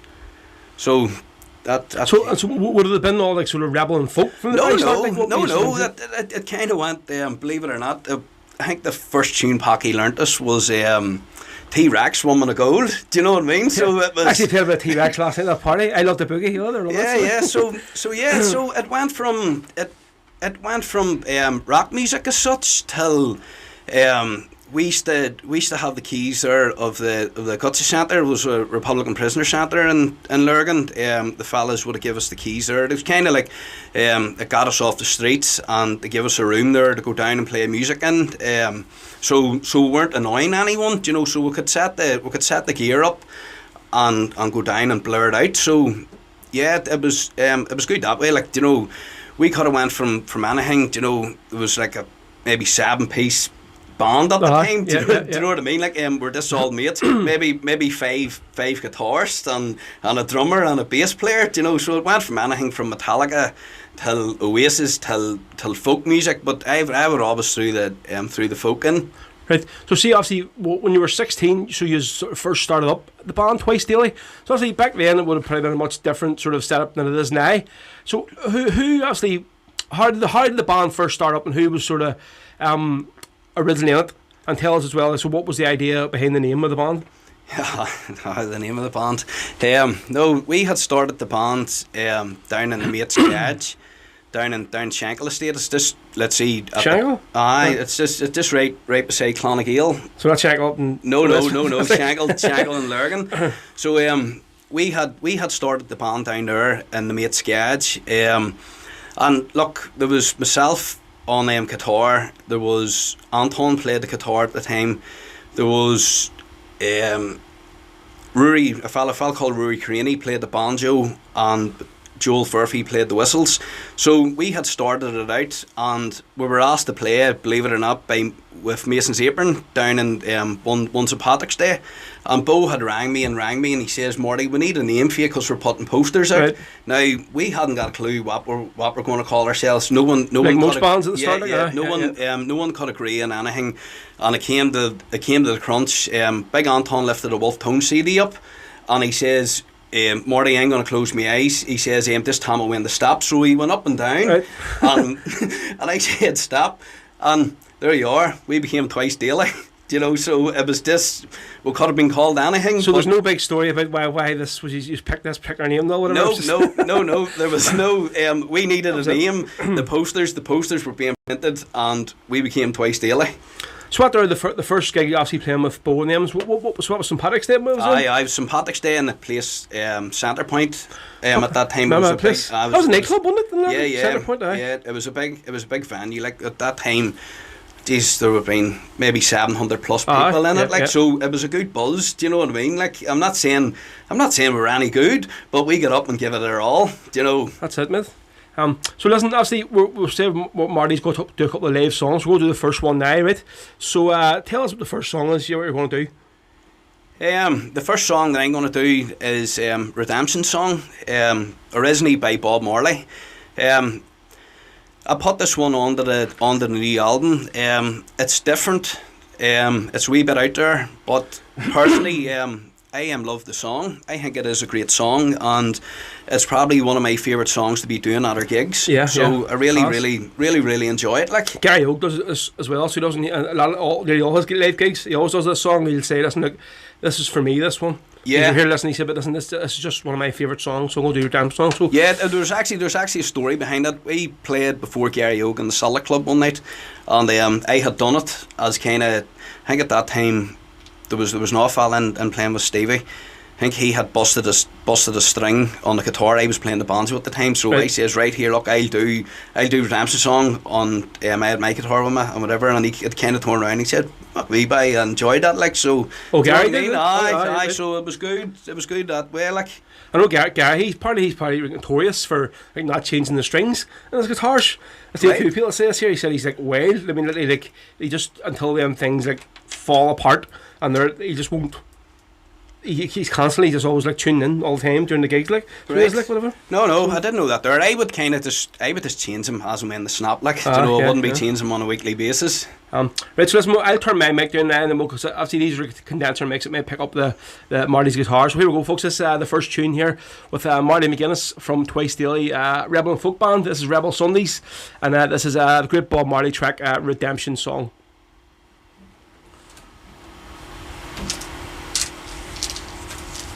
Do you lift that up a bit there? I'll be alright like that there. So you'd be able to judge it there with it. Yep, so I'm listening. So if you're all at home there, don't be afraid to sing along with us.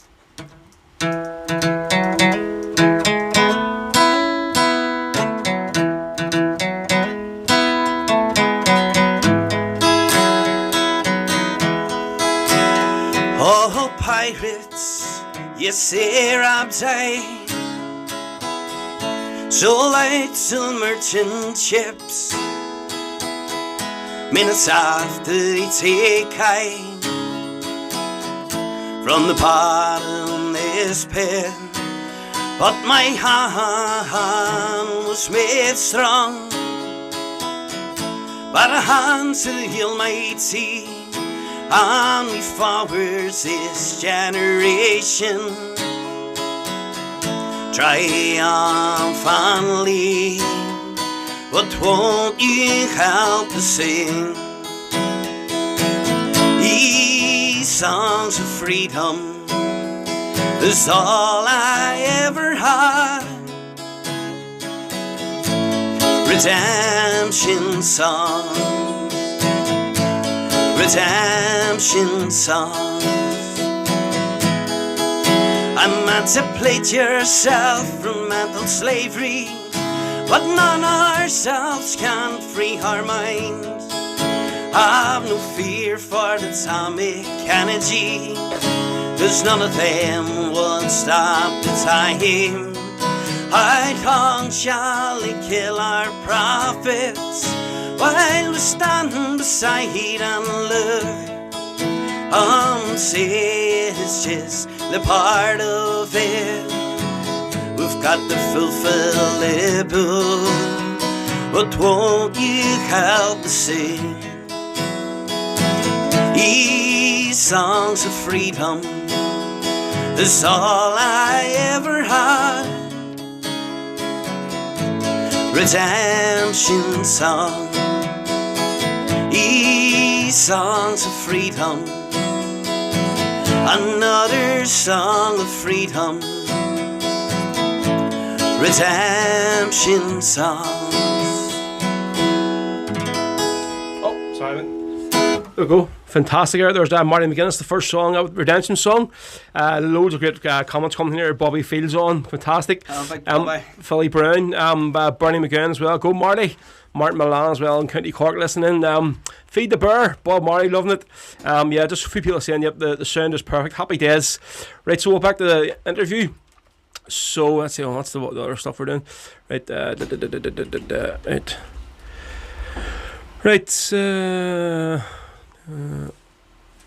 right. Guitar off. Yep, no problem. Yes, they're on there, right?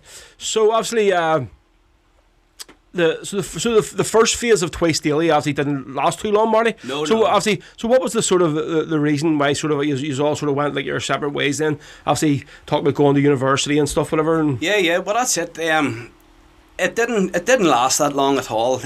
We tried to make it work, but it didn't. I went into the building trade, and the old fellas went on at university. Now we were spread between here and England, and so it kind of didn't work. Do you know what I mean? And we tried to get it up and going again by bringing people in, but you know, it's trying to get the right people in to be committed. Yep. Do you know what I mean? And be able to like commit to us every week for practice, and do you know what I mean? Come down there and have a bit of crack with us. So yeah, it didn't work out. So that kind of put the brakes on it. Do you know what I mean? Looking back on it now, possibly it could have dwindled out if it didn't get it up and going again. But I suppose you're probably glad you did do it initially. I mean, it was that experience at the start to actually go out and do it and get a few gigs under your belt and whatever. Yeah. But that kind of brought me on. Like the band had finished as such, but that didn't mean that I had stopped playing. I would have went about different venues, you know, and I would have done like on a solo thing. So like the likes of, say, for instance, if the Wolf Tones was playing.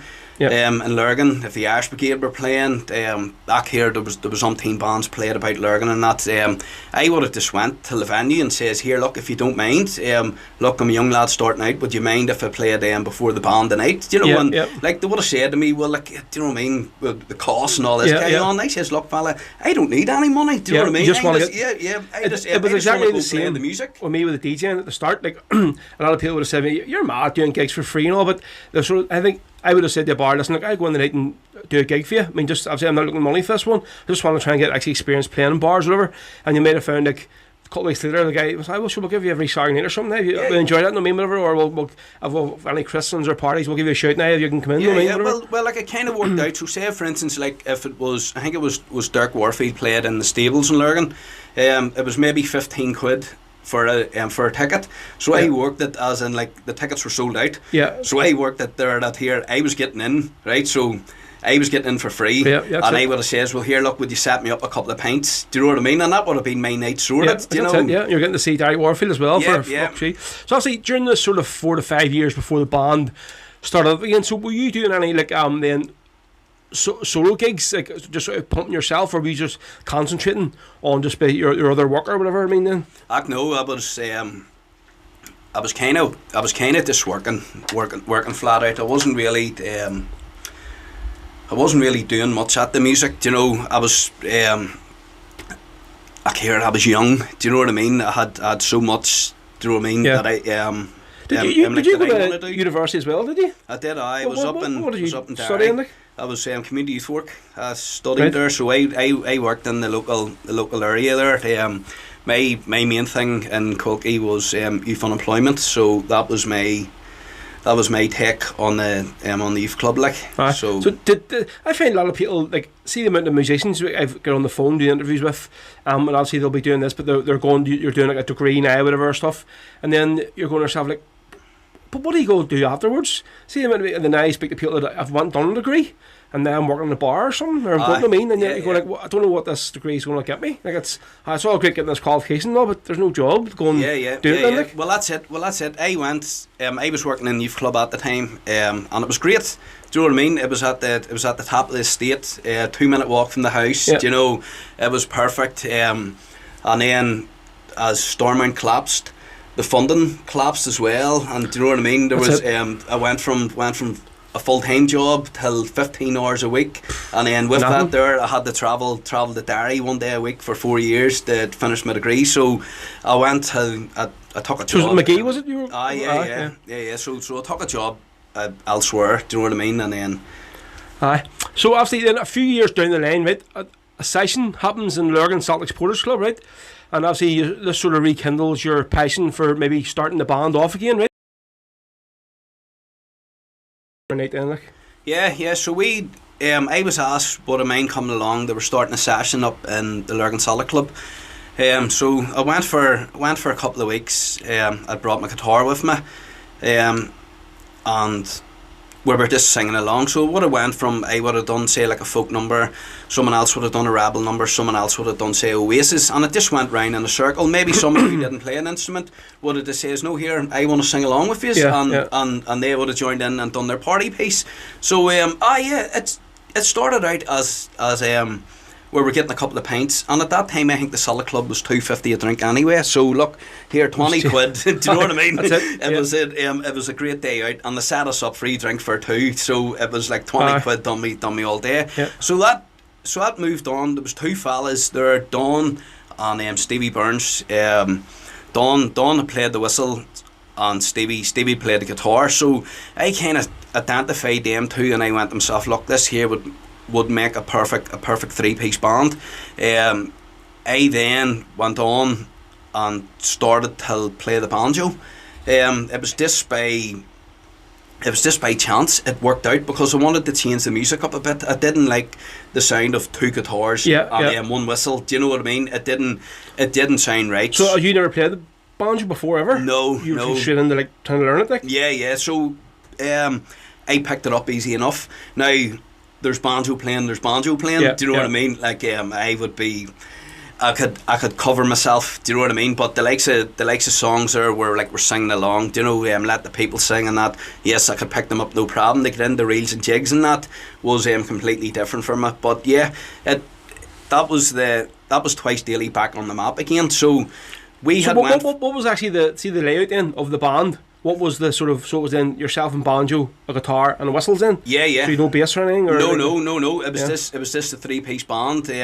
No backing tracks, no drum machines, it's just live music. Yeah. So see, I know a lot of bands say, so some actually it differ, but some bands will swear and say you can't have a rebel band without a bass guitar. You have to have a bass guitar to keep everybody in the right sort of tone through the songs, whatever. You can add like a lead instrument or whatever, but you have to have a bass guitar before anything else, whatever. I mean, look, it's everyone's preference. Do you know what I mean? Look, that same lineup still works the day first, and it works. But don't get me wrong, I would love to bring a bass player in.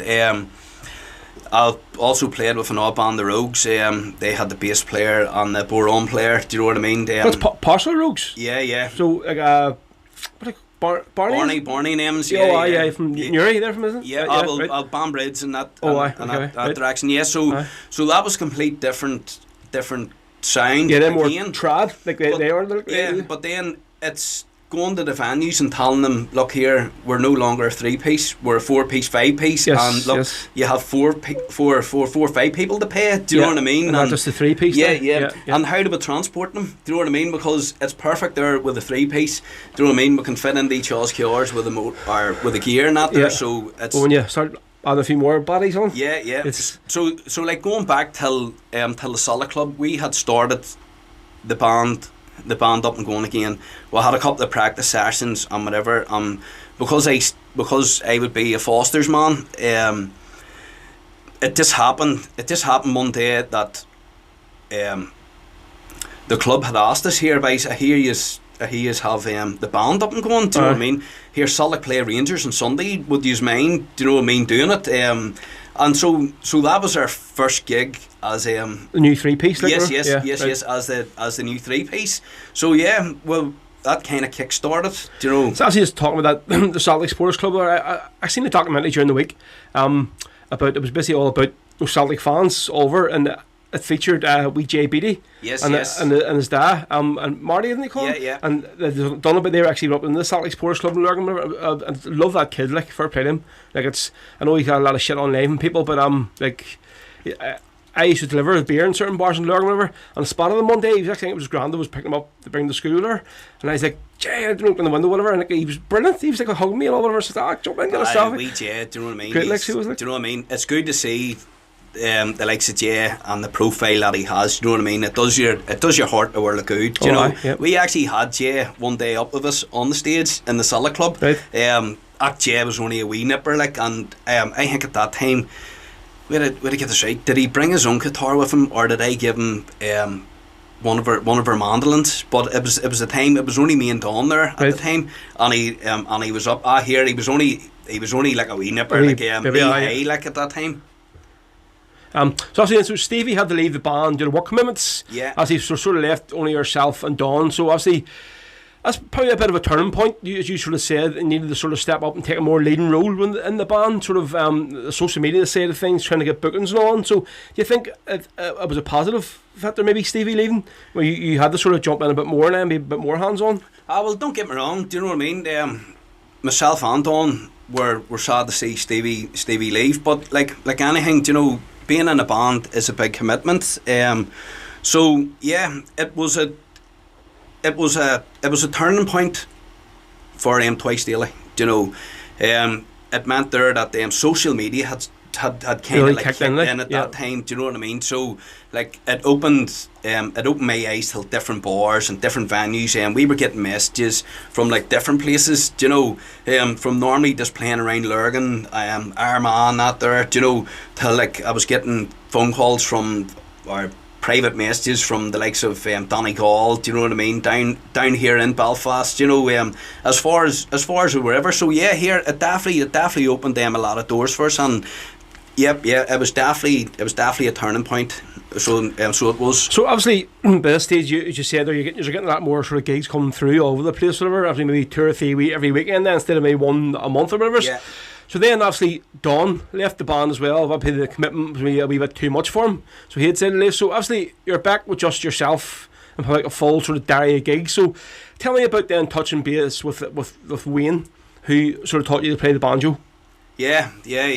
So yeah, things got too much. Things had went from like doing like a gig like every other weekend till me and Don were on the road Friday, Saturday, Sunday. Now that Friday, Saturday and Sunday for some people is just a normal weekend gigging, but we worked 9 to 5 Monday to Friday.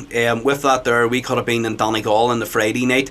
I would have always had a thing about driving home, do you know what I mean? So I would have drove home again. Look here, we could have been in Donegal, we could have been Bundoran on the Friday night, we could have been Letterkenny on the Saturday night, we could have been in Derry on the Sunday night. And I think just do you know what I mean? It just got too much for Don, and he says, right, look here, can't do this. Do you know what I mean? But like, yeah, fair play to him. He turned around and he says, Marty, look, I will fulfil the rest of the dates out for you. Do you know what I mean? And do you know, a credit to him. So that kind of like I kind of was thinking to myself, right, who could I bring in here? And I remembered Wayne saying to me, look, if you're ever stuck one night, I'll come and give you a pull out. So I went and says, Wayne, I'm stuck. You owe me? Yeah. Needless did he know that I wanted to join the band full time. Yes. So I didn't let on. I just said to him, Wayne, look, fella, I'm stuck, can you cover a gig tonight? He done that gig, and I, on the way home, made sure that he had a couple of drinks in him, and I just reminded him that, Wayne, by the way, we'll have a gig tomorrow night as well, and we'll have it off on Sunday, sure, look, it's handy money and whatever. So before you knew it, he was only meant to come in for one night, which was probably his intentions. My intentions was this fella staying for good, do you know. So what was it then, busy yourself and guitar again then? Yeah. And did he do any singing as well, or was it all just him? Yeah. Wayne would do a bit of backing vocals there first, like, do you know what I mean, on the banjo. But like about 2 weeks after Wayne joined the band, I got a phone call from Eddie. Right, okay. And Eddie had says that, Marty, look, I'm interested in joining Twice Daily or whatever. And I was kind of like tucked back a bit because I played with Eddie in the Rogues. Do you know what I mean? So I was kind of like, right, but I knew the talent of Eddie, like, and do you know, like. Yes. The right time, man. He's just sort of foggy, like. Yeah. So yeah, he was 80 slotted in perfect. 80 does a bit of singing, plays the whistles, you know, and everything jailed. So it meant that me and 80 would have had the rebel and the folk sign, or side of it tied up, do you know what I mean, with the band, and then with Wayne coming in, it opened a whole new side of it with the trad sessions, do you know what I mean? So we're going that there actually a bit in this thing. But obviously around that sort of time as well, when it was a bit of a transition for the band, you were actually doing a lot of gigs with I say one of West Belfast's finest sons, Sean O'McCory. Yeah. So I like, and I have to say, see Sean's family, his dad, Sean Senior, like very talented. The whole family is just like they're. Anytime you listen, they blow me away. Like you listen to the sessions they've done on Facebook for Charlie and all, fair play to them. They've raised a lot of money, so have. So how did you first link up with Sean doing the gigs? I seen you done a few gigs in the Rock Bar and stuff with him. Yeah. I'm trying to think how the hell Sean had contacted me one of the days, and I knew Sean through the Rising of the Moon, do you know, because bands pass. Yeah. Do you know what I mean? And that, like if I was playing in the venue and they were playing after, you would pass and you would say hello and, you know, whatever. But just out of the blue, I got a phone call from Sean, and he says, Marty, look, would you mind playing in the Rock with me on Sunday? And I says, why not? Do you know what I mean? I'd never played in the Rock before, so he says, yeah, here, I'll go down and give it a go. And yeah, me and Sean would have done like we one-off gigs here and there, you know, just as the bookings come in. Sean would have rang me and says, look here, this place looking a 2-piece, would you mind coming down if you're free? So if I was free, yeah, I would have went with Sean. Now saying that, if I would have knew the talent of that family background, this wee man from Lurgan would have not been going down here, like, you know. Yeah. You feel out of your depth a bit, like. Big time. So obviously, with 80 sort of coming on board, it sort of probably made that approved, maybe give you a more folky feel, obviously with the whistles and stuff now, whatever. So and it maybe made the band a bit, opened you up to a bit more venues than you maybe done before, all just the pure rebel stuff. So obviously you've got a few gigs in Santa Ponsa and Scotland and stuff, so you did, and obviously a gig in Portadown Rugby Club of all places, right? So firstly, tell me a wee bit about how you sort of got the contacts for getting, because I know like a lot of bands try to get gigs in Scotland and gigs in Santa Ponsa, and they're like, we want to get these gigs, we can't get them, you know, and just those sort of doors just don't open up. So tell us a bit about how you sort of got the contacts for the gigs like in Santa Ponsa and whatever, and also of all places playing in Portadown Rugby Club. Yeah. Well, I'll start with Ponsa. I've been going, me and the wife have been going for the past 10 years. We've been going over to seeing Marty and that, do you know what I mean? Darn that, great fellas there in the Dublin there. So anytime we're over, Marty would always say to me, look here, come on up and do your party piece. Do you know what I mean? And give him a break. So that went on, and I never actually thought about going and playing in it. Do you know, I kind of went to myself, no, I have my music back home, do you know what I mean? And when I go to Santa Ponsa, that's my time. Your holiday, for like a holiday time. So I got a phone call one of the days over Facebook.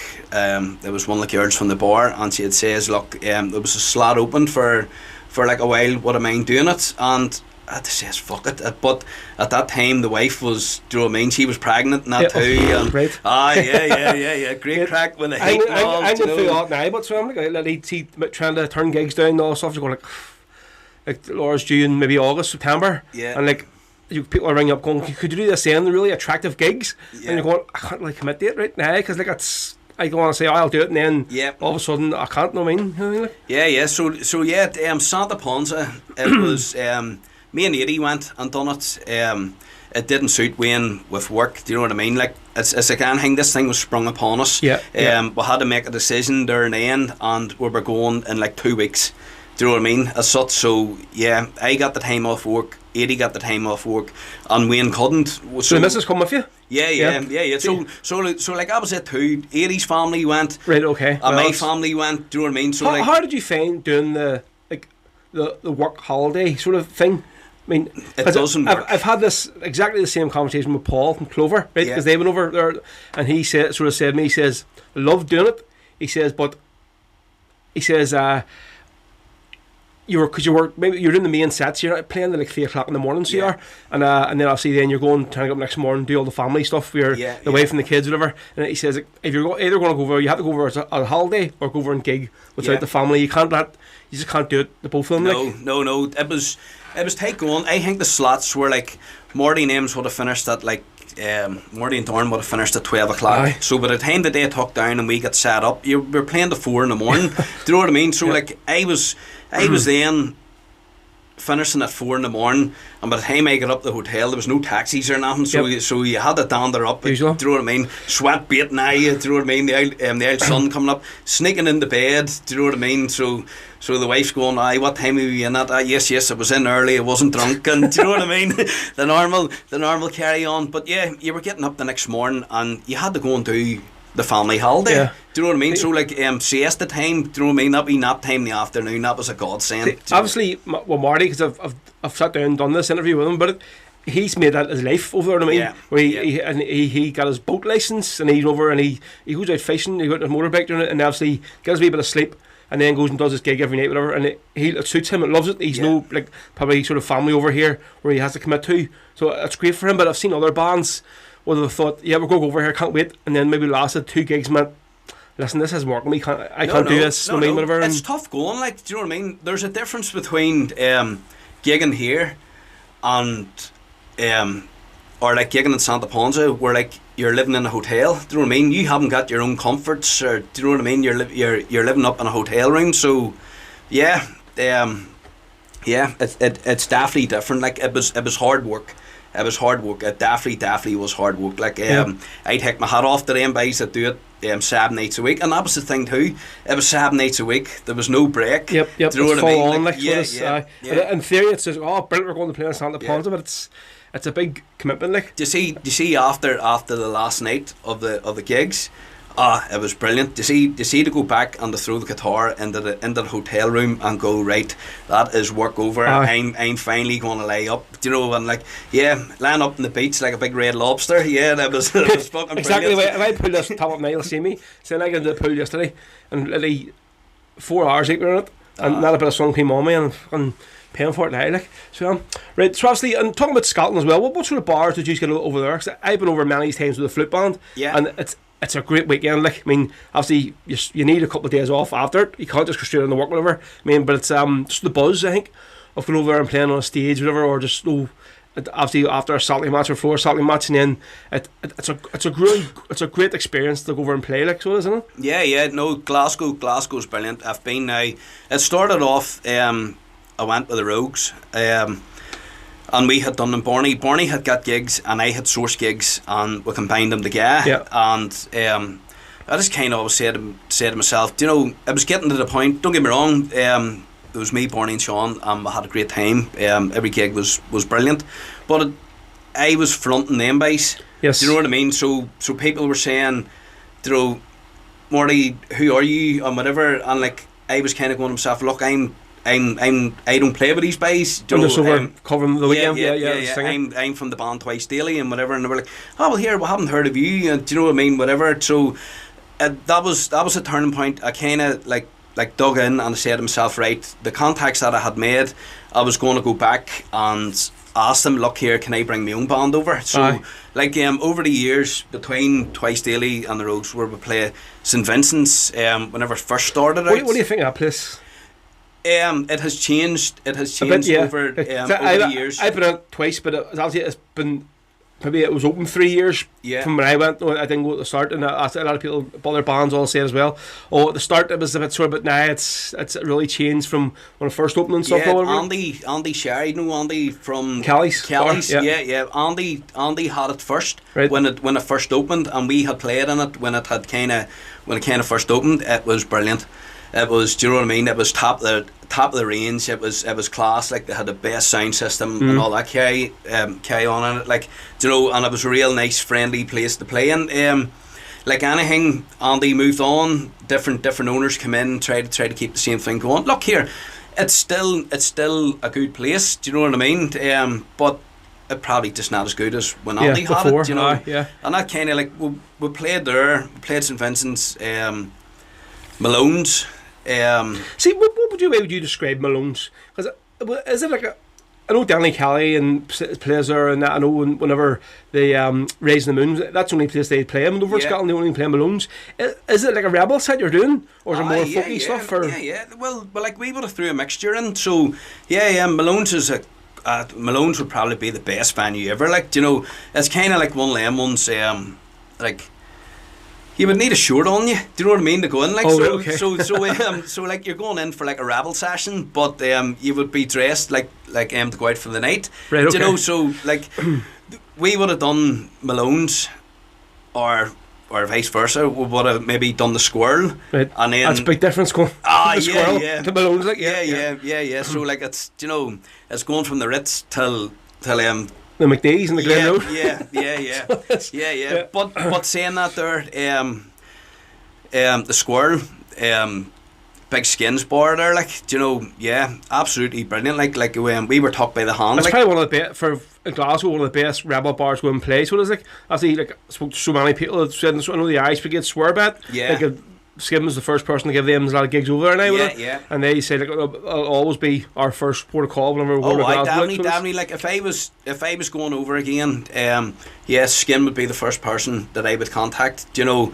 he looks after us well. Do you know what I mean? The bar staff and all, nice, friendly. I like it because it's rough and ready. Do you know what I mean? Yep. It's what I like. And the people are like on you. It's not like there's a big stage. Yes, and you're standing there and they're literally like.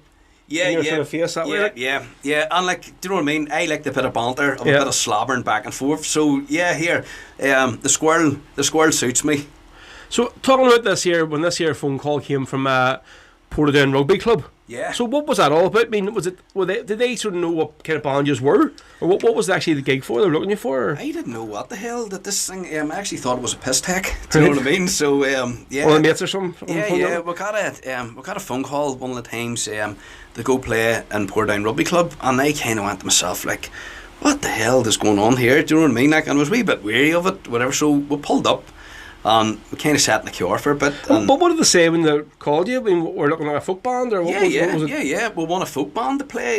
They're trying to start the music up again, and I kind of went to myself, right. So it wasn't like some Paddy's there. It was just like a normal weekend. No. Here it was just like a normal gig, like, right. You know. So we had one over. I kind of sat in the queue for a wee bit, and do you know what I mean? Kind of going to myself, right here, who's knocking about, because you have to drive up an lane. So so we went and we played it. And to be honest, we done all folk. They fucking loved it.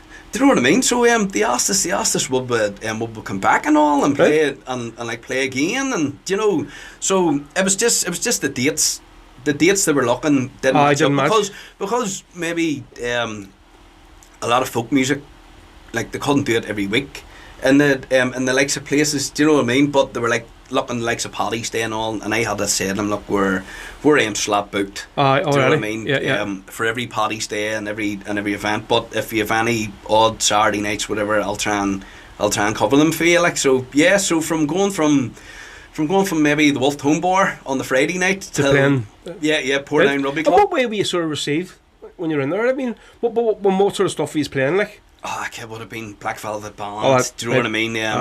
Whiskey in the Jar, Sweet 16. Do you know, it was this complete another folk. So no sort of Celtic and Rebel taps on there? No. We actually I had the boys well warned. I says, look, lads, no football taps at all. I says, look, neutral.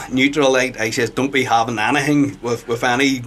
Controversial. Yes. Even like my guitar case, I plastered and stickers that have this cap. Do you know what I mean? I picked them up over the years. Here I had to take the other case with me.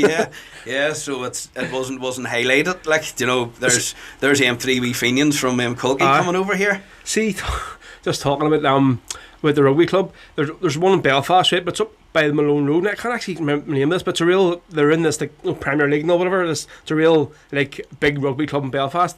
I got a phone call to do a gig one night, so it was like their ladies team had won like the league or what was it? It says, can you do this? We're having the dinner and all whatever. He says, but when you go in, you have to drive over the pitch. There's one in the back, and I said, right, okay. And at this stage, it was only winter night, pitch black, so it wasn't over, and I didn't know there was like a training pitch and then like their pitch. Yeah, that was right. So I drove in and it was like, it wasn't licensed in, but it was raining like, and I just drove over their main pitch. She dug it all up. Then I just drove over. It was sort of like spinning all whatever. Like, and so I done the gig whatever, and done it. Drove, and then when I was leaving, it was bucketing down like, and then I like was spinning a bit whatever. Next thing I got a phone call. The guy who booked me, he said, sent me a WhatsApp. He says, what the fuck? fuck did you do last night? I said, what? He said, look at this. He says, the manager of the rugby team phoned me this morning and they've just seen these big tire tracks right no across. way. He says, like, they've got a match in 2 days' time. He says, listen, like, they told me to drive over the pitch. They didn't say, listen, there's a training pitch on your side, drive over that one, literally. But that's just one of the things that happens. You do gigs, like. Yeah, so like there was an off venue was Brownlow House. Do you know what I mean? The castle in Lurgan, like when I'm looking at my house, yes, we can see the flag on top of it. Do you know what I mean? So it would be like the big Orange Order flag or the Union Jack, whatever. So it was like there was a wedding in it one night, and like there was around the walls there was photos of the Queen and all that carry on. Yeah. Do you know what I mean? So like the wedding guests wanted. I actually got a booking for there. So it was meant to be about 3 weeks ago. And they paid a deposit and all over, and it was for like a hen party. Yeah. And then, but I didn't actually know at the time what it is now. Just so I burned no house. I was like, okay, whatever.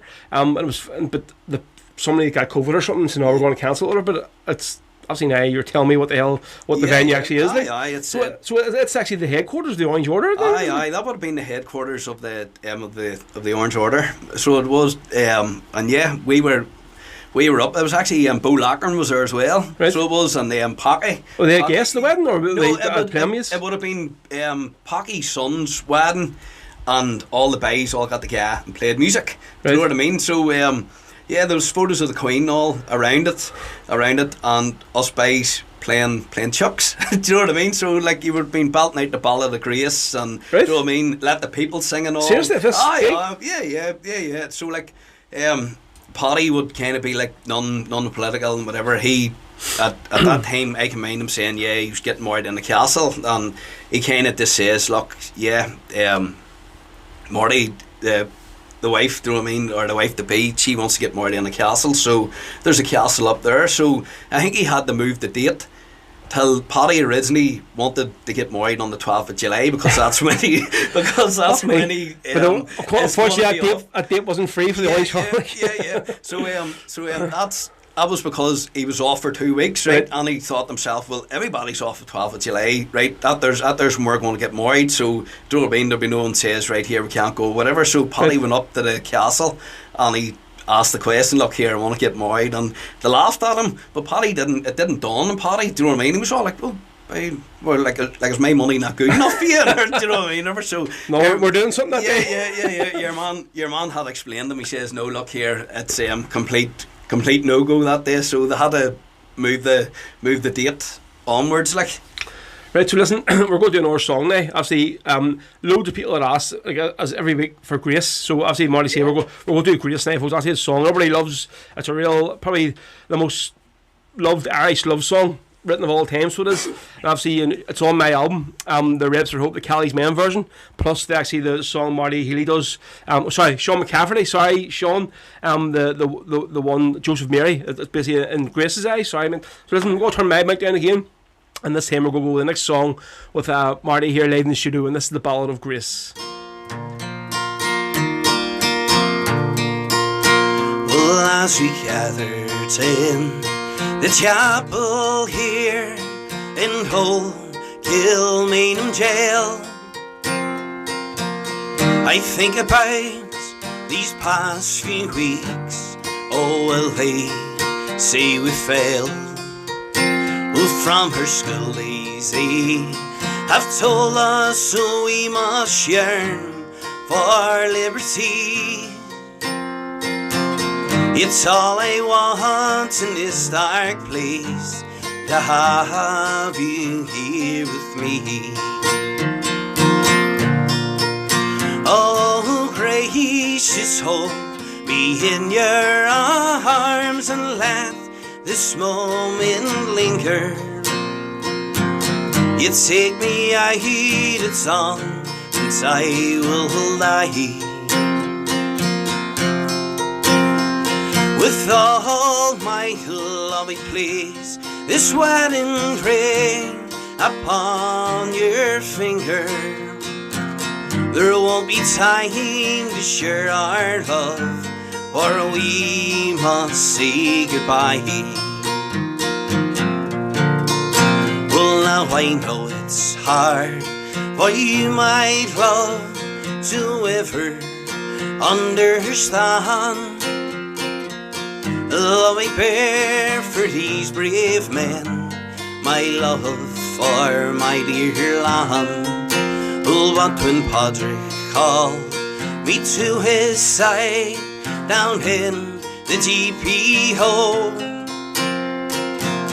I had to leave my own sick bed. To him I had to go. Oh, gracious, hold me in your arms and let this moment linger.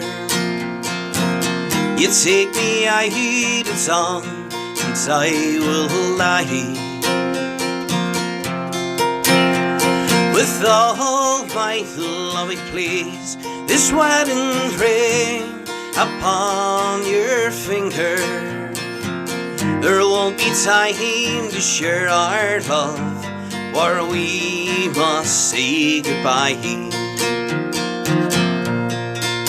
Well, now as the dawn is breaking, my heart is breaking too. On this May morn as I walk out, my thoughts will be with you. Well, and I'll write some words upon the wall, so everyone will know I love so much that I could see his blood upon the road. Oh, gracious, hold me in your arms and let this moment linger. You take me, I heed it on, and I will die. With all my love I place this wedding ring upon your finger. There won't be time to share our love, or we must say goodbye. There won't be time to share our love, or we must say goodbye.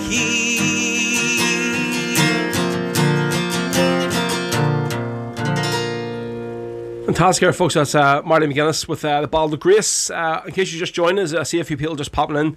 We're joined by Marty Magennis here of Lurgan from Twice Daily, Irish folk and rebel band. So we're doing a bit of an interview today, live in the studio, which is great to have a wee bit of a difference, which is actually somebody to sit and talk to instead of me staring at these four walls every week. So yeah, that's the second of the three live songs from today. So Marty, actually, before we continue with the music sort of side of the stuff, you're quite involved with the Irish National Foresters Club in Lurgan. Yeah. So obviously, I always sort of knew about the Foresters. They were an institution, right? They existed, but I never really knew what they were about or sort of what they stood for. Obviously, going way back to when I first started playing with the flute bands in Lagan Valley, we used to do the parade every year for the Foresters in Belfast here, and the only thing was that you got like 4 or 5 free drink tickets for doing the parade, so that's why everybody wanted to do it for, like.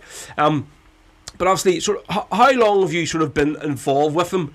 And obviously, like, without sort of giving us like a major history lesson, just give us a wee bit about what they're actually about. 'Cause I mean, sort of, would they have like sort of maybe certain like Republican values? Because obviously, I've heard a lot of people just say, "Oh, they're just like Fenian Orange men," because like the worst ISIS and all. It's probably like just a bit of a joke, like. But this gives a wee bit about.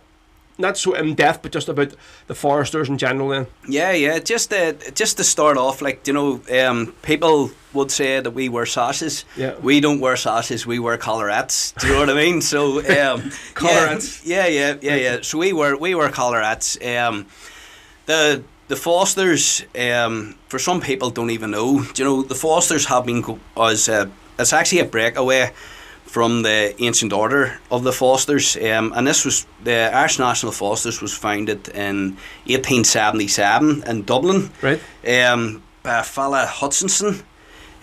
So at that time, it kind of spread. It spread worldwide. Do you know? It spread as far as Australia, Scotland, and that's nearly every town in Ireland, do you know what I mean, would have had a branch as such, do you know. So yeah, it takes me back till, do you know, as my childhood, I was brought up with the Fosters. My granda was Grand Marshal of the Lurgan branch there. So yeah, I would have been as a child, 6 or 7 years of age. I would have been parading along with my collarette, my shirt, my tie. Do you know what I mean? Proud as punch. Do you know what I mean? Marching along, and that has continued on throughout the years. I'm still parading the day with them. I would bring my nephews along with me. Do you know what I mean? And I would say, look here, join in and give them that experience of parades and that. You know, because there's a whole big side of it. You know, like people think the Fosters as such is just a social club? Is this a drinking place? Do you know what I mean? Yeah, because they have like branches everywhere. Yeah. Anyway, we go, there's a Forces Club there. There's pretty big venues, like. Yeah. Well, like the one in Belfast here alone, if I'm not mistaken, it has 4 branches within the one building. Right. Okay. So it is. So at one stage there was branches everywhere. Such now we only have 16 branches in Ireland. That there's 15 in the north here, and we have one in Tullamore. Tullamore in County Offaly is. So it's not even one in Dublin where it was founded, like. No. Due to the Irish Republic being set up and social welfare had kicked in. Our motto is in your hour of need, we're there to help. So like, do you know, when people would have became members, and even till this day, if anything major would have happened, if you were a member and you would have had to go and do a medical, and your family would have had to do a medical. Seriously? Yeah, because like we couldn't have someone coming in as it, and it will make sense as explained. So if you had underlying health issues, right, so you wouldn't have been, or your membership wouldn't have been accepted, for the sole reason is that if you were to die and you were a member, the Fosters would have covered all expenses. So if you're going back years ago, where there was no money, there was no jobs, there was no whatever, so like the Fosters was there to help. If you had family over the water, it was about bringing them home and all, making sure that you had enough food on the table and that there, you know. So yeah, that's So what's your role in your branch now at the minute then? My role, I'm assistant secretary of the club, and I've had that post for the past few years. What's that actually involve? Like when you're going to meet, what do you have to do? Well, like that would be my role. If the secretary isn't there, my role is to take the minutes of the meetings. Meetings. Yeah. So like we would have meetings every month, just to see how the club is run.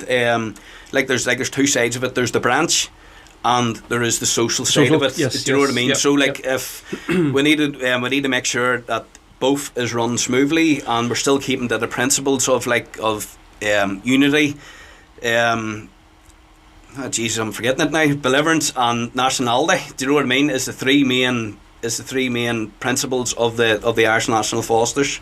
Right. So obviously, would you, when your kids and stuff grow up, would you maybe encourage them to be getting involved with it? Yeah, definitely, yeah. I think it's a good thing. Do you know what I mean? It's all about promoting Irish culture as well. Like, do you know, the likes of yourself, whenever you were in the flute bands and that, do you know what I mean? You were going to different parades, and do you know what I mean? It is a whole thing of your culture. Do you know what I mean? Like, with us, we could be travelling anywhere in Ireland. Do you know what I mean? Like, it was when we go back till the centenary of the 1916, we paraded throughout the streets of Dublin, from O'Connell Street right up the Glasnevin Cemetery. So, like, every Foster's man in Ireland had turned up to this thing. It was the People's Parade. Do you know what I mean? And like, it was proud as punch. Do you know what I mean? I think we done the second one, because it was actually 3 parades that day, and so we done the one where we marched to the GPO with a big stage and stuff. But no, there was, when we were getting off the buses and stuff, there was I seen there's not a parade there, the People's Parade at scene. It was still massive crowds. It was absolutely massive. Like, so there was thousands upon thousands of people there that day, and it was a big achievement. So do you know what I mean? Do you ever get any gigs in there, the club itself? Yeah. Well, like I tend I tend not to promote too much because I am sit on the committee. Do you know what I mean? Yes. And then I have to go, well, look, lads, you need to be paying these guys X amount of pound, whatever. Yeah. And, you know, like. So you maybe rather do that as it your own thing, and then try and get gigs elsewhere. Yeah. I would try to bring different bands in. Do you know what I mean? Yeah, Because that's my. That's the Fosters is also my outlet. Do you know what I mean? I can go and chill out. Do you know what I mean? I don't want that to turn into work as well. Do you know what I mean? How much is it for a pint in the Foresters? Yeah, about £3. Do you know Serious? what I mean? Maybe 3.10. Like, but they're not going to argue over 10p. That's you right. know, Like, so, isn't it? Yeah. But like, even like, I only found this out yesterday because I knew you were going to question me about the Fosters and all. Well, I didn't say question. Just sort of ask you were. You call me Stephen Nolan. Yeah. You were going to question me on it, but like, the Fosters was established in 1877. Right. So shortly after, there was branches set up in Scotland, in Glasgow, and now this was news to me because I never knew this before. 3 of the founding members of Glasgow Celtic Football Club were trustees of the Fosters in Glasgow at the time. So there's a connection between the two. I would have never knew that before. Do you know what I mean? It was kind of like in Lurgan, especially because you have the Fosters here and you have the Celtic Club on up the top. If you're a Celtic man, go to Celtic Club. If you're a Fosters man, go to the Forsters Club. Yeah. But like, as saying that too, we are an unpolitical organisation. Do you know what I mean? But yeah, it's we do a lot for like people that are in need. Do you know what I mean? Like, we'll make donations till send children till the likes of the Gaeltacht and all to keep the Irish language going. Do you know, there's just different things. But before we sort of finish up, would you sort of rely on like younger members coming through? Because I know like even like with the Rally Party Club, my dad's very heavily involved with, has been for years. A lot of the older now, they're all dying off now, you know, and they're sort of, I think they're begging out to try and get younger people to come in and be green coats, whatever, as you say, and like just get involved with the club and sort of obviously get their kids coming and drinking the place, whatever and stuff. Yeah, well, this with lockdown, from lockdown was lifted, the amount of new members that we have had this year is unreal, and that's quite a pain. they're all 18, 19, 20, which is great. Do you know what I mean? So like, come maybe I can't see us having parades this year. Normally we have our convention in August, but we can't see it happening this year. Hopefully next year we'll have plenty of people out. Like, do you know what I mean? So yeah. It's things is looking up. Do you know what I mean? It is looking up. Right, so we'll obviously go back to the music now. So obviously you're doing pretty well as a band. You're getting gigs all over the place, whatever. Now you established like, as a 3-piece band, right? Then sort of like most of boom, coronavirus comes. Yeah. And like obviously being in the industry myself, relying on sort of gigs every weekend, when it sort of comes to like you're just established, you knew you have maybe sort of 3-4 gigs every weekend, the money's coming in, and then all of a sudden there's nothing. It's just it's a bit of a massive shock. Pubs are closed down, venues are closed like overnight, sort of, and now then literally overnight, every sort of say fucking their granny is like a rebel singer on Facebook Live overnight, whatever. So I think actually this show maybe was a good thing. This was born through lockdown, so it was actually now we're opening up, but it's sort of still happening. It's great to have like sort of the family I have on this now, where it's the same people tuning in every single week. Whether 1 o'clock they're all going to be there, you know what I mean? Yeah. Whether they could be in a bar, whatever, but they're here, you know. So obviously, before lockdown, you wouldn't have sort of been massive on social media, sort of promoting yourself. You wouldn't have been sort of sticking what you had for dinner, whatever, on Facebook and all whatever. So obviously, you're left with no choice but to get in on the Facebook sort of live act. So obviously, tell us how was it for you? Sort of obviously, because I know when you're used to sort of playing like at your venue, you have people on your face, people come and ask for requests, and you have a bit of banter with people. Yeah. But when you're sort of stuck in a room on your own, in front of an iPad or in front of a phone, and obviously you can see how many people is listening, and you have to go and do a show. So how has sort of like the live feeds been for you, Dylan? Like, well, that's it. You know, when COVID had hit and all the gigs had stopped, it was tough. It was tough to adapt. I didn't know what to do with myself. Do you know what I mean? I decided there, done a project out the back, dug a garden up, and do you know what I mean? I was just. Hey, your garden looks class, by the way. Aye. Your missus putting pictures up of it. I think she tagged you the other day, and it looks brilliant. Yeah. It took me a while there getting it done. Like so, yeah. But so I went from music till doing DIY jobs at the house, but there's only so many DIY jobs going, and I never really done live feeds because I'm not one for social media. I have my own private page, and I have the band page. Do you know what I mean? And I don't like the two of them to mix. So like when I released the album and that, I was getting people because I seen Marty Magennis. They were adding me on thing, and I had to tell him, look here, not being ignorant, but would you mind doing this? Because like I don't use it, so the wife could maybe say tag me in a photo of like me and the child or something. Do you know what I mean? And then you were having random people that I don't personally know liking the pictures and all liking it and commenting it under it. So like I had to, do you know what I mean? I had to change that about. But when it came to the live feeds, months and months had been on, and I was going to myself, right, this COVID, it can't last forever. Do you know what I mean? Look, but it kept dragging out, and I went to myself, Jesus, there must be a million bedroom rebel singers have all making it big here, and like I was going up till like meeting the mates or whatever, or like going to work and whatever, and saying, look here, have you heard such and such? Do you know what I mean? Here, he or she has thousands of followers, and do you know what I mean? Here, I was listening to them last night. What's wrong that you're not doing live feed? So I kind of went to myself, right, look here, I'm going to have to do this. Do you know what I mean? So bite the bullet and I started off in the living room, and I done. It was either the living room or like a scullery, whatever, or kitchen, whatever you want to call it. I had went and done it, and if Bo calls his album the scullery session, must be the kitchen. Down in the kitchen. Do you know what I mean? So I had done it live feed. Honestly, it bored the shit clean out of me.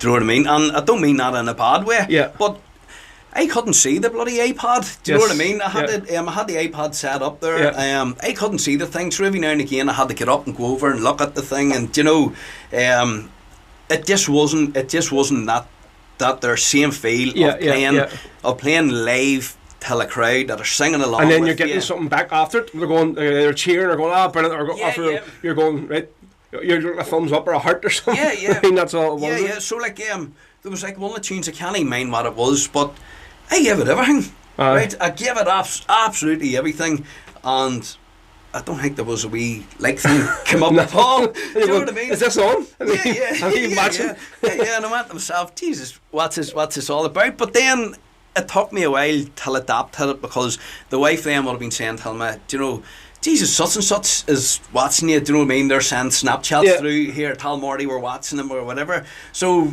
it took me a while to get to that, but then it went from playing in the kitchen till I said, frick it, it was must have been, say, this time last year, whatever, the weather was good again, and I set the gear up out the backyard, and it just blurred the music all over the estate. Do you know what I mean? So people were starting to come out, and they were in their gardens and all, and for me that was more banter.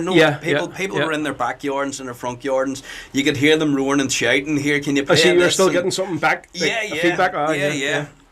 So it went from that there till I didn't want Twice Daily till be left behind. Do you know what I mean? Because we done, which is what could have happened. Because I know there's so many singers here that throughout this year that have not, even still to this day, have the whole thing lockdown, didn't go on once, didn't do nothing. You're going, listen, look, you might be huge, but you still need to, go out and be seen to be. I mean, if we're still here, we're going to do one live feed, we'll do maybe whatever it is. But there's a lot of them are maybe thinking like, I wouldn't be doing it there. No, it's not for me, whatever stuff. And you're sort of talking, going, listen, you still need to get out there and sort of say, listen, look, we're still here and we're going to do this kind of thing. Because of social media, like I wouldn't be, as I've said. Do you know what I mean? Before, like, I'm not one for social media. Do you know what I mean? I don't like it. Do you know what I mean? It's not for me. But I have to do it for the band, advertise everything and all that there. So, like, we would have done 99% of our music up in Donegal. Do you know what I mean? Between Bundoran, Letterkenny, do you know what I mean? And like there would have been a couple of different wee venues where we would have done. Do you know? I would have sent them posters. They would have advertised it. Do you know what I mean? It was kind of like holiday people. There was new people every week coming in, and that was grand. So going from that to laying the South not opening again. Do you know what I mean? Yep. So I kind of made that decision, and I went to myself, look, maybe I've shot myself in the foot. Do you know what I mean? Because whenever this reopens again, the South is that far behind. So, still is, like, yeah. You were in Bundoran last week and I was there. Yeah. And like it's like a different place, like. Oh, big obviously time. all these places they're building these wee shanty hut things outside all in the main street, whatever.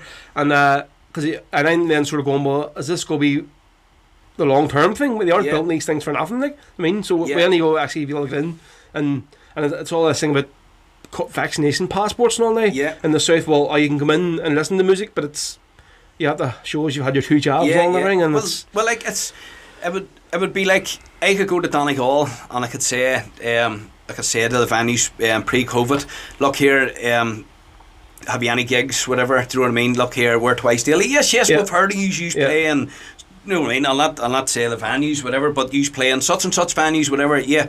But I could go to Belfast and say, look here, we're twice daily. Here, who's here? Who? Yeah. Do you know what I mean? So that kind of made me think to myself, right here, look, I need a complete re-image the band. Do you know what I mean? I need to be doing the social media, advertising a wee bit more, and showing a wee bit of more interest. Yep. In social media for like advertising it, instead of being old fashioned and the bar put the poster upside or outside the door. Do you know, that was kind of us. Do you know, laid back. Do you know, like I'm not one for like publicising myself or make myself, do you know, like as you said, like posting my dinner up. Or, do you know what I mean? Or so. But listen, so obviously earlier this year, then Marty, you released your sort of debut solo album, Raised on Songs and Stories. So we'll sort of get into talking about sticks and stuff in a minute, but was this sort of album in the pipeline for a while, or did this sort of just come out through lockdown? Like, was that what made you the decision to have to do this here? Or? I always said to myself, at all gigs, people would have said, "Geez, boys, I really enjoyed that. Have you any CDs?" And you know, and I always said to myself, "Geez, I'm going to have to get round to doing that." You know, and I never did. Do you know what I mean? But I had met Sticks. I met Sticks a few years back, and he had said, "Marty, I'm starting to record." He says, "Would you mind coming up?" He says, "And do you know what I mean? I'll record a few songs for you." Told him, yeah, I would get up. I went to myself, "Gee, that means me driving up the Stirban." Do you know what I mean? No, I'll not do it. But then, well, it's not the worst shit in the world. Like, no. But it's it ended up with COVID had kicked in. I went and I done a solo album. I just called up one day and I seen Sticks and I said, "Sticks, look, would you mind recording a few songs?" Wasn't meant to record as many as I did. I think there's maybe 13 songs on the album. Do you know what I mean? So I wasn't meant to do them at all. It was only meant to be like a wee thing for myself. The main behind it was Raising Song Stories was kind of like my own preference. This is what I have been brought up with. Do you know what I mean? Now I have my own family now. Do you know what I mean? So my family will now. I don't know if it's a good thing or bad thing, but they will inherit the music side of it too. Of, do you know what I mean? Of daddy going playing music, and do you know what I mean? We sing alongs at the house, and you know, it's all part of our culture. It's all part of our history. So that's what the album was about. You know, there's a wee bit of folk in it. There's a wee bit of rebel music. There's Bob Marley Redemption song. So, I know at the start when I was speaking to you about it, but actually when you were in the process of recording it, there was obviously. Sticks sort of changed your mind a bit about a couple of songs. He was going, when you try, you sort of had the opinion you wanted to go and just do a full on maybe rebel album. And he had sort of said, like, why don't you try this? I can put this, because I think the work that Sticks has done in your album, adding the different instruments in is phenomenal. Just as the same as Lee McDonald's and Bobby's as well. He's done. It's like you'd think it was a full 3-4 piece band. recording that CD. Yeah. And it's just obviously Sticks and yourself. That's fantastic. Yeah. Like. Well, I had went down that day, and Sticks had asked me before. He says, "Marty, have you any idea of what songs you're going to do?" And me being me, no. Do you know what I mean? I maybe should have prepped it or whatever, but I didn't prep it.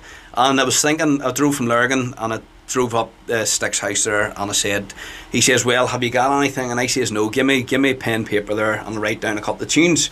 So on the way up, I was thinking to myself, You are a bit laid back, like. aye, do you know what I mean? So you had a whole way driving there, you still had no idea what you were putting in this album, like? And No. You're going to record it? No, I We'll just take it from look at there and see what happens. I had the music pumping. Jesus. I was loving life. Do you know what I mean? Stop and got a wee bite to eat and all. Do you know, chilling out. So yeah, I didn't know what I was doing, but I knew I was going up to do a Rebel album, and that was my intention. So I had went up with the intentions, and I wrote down 10 songs, and I was dead on. And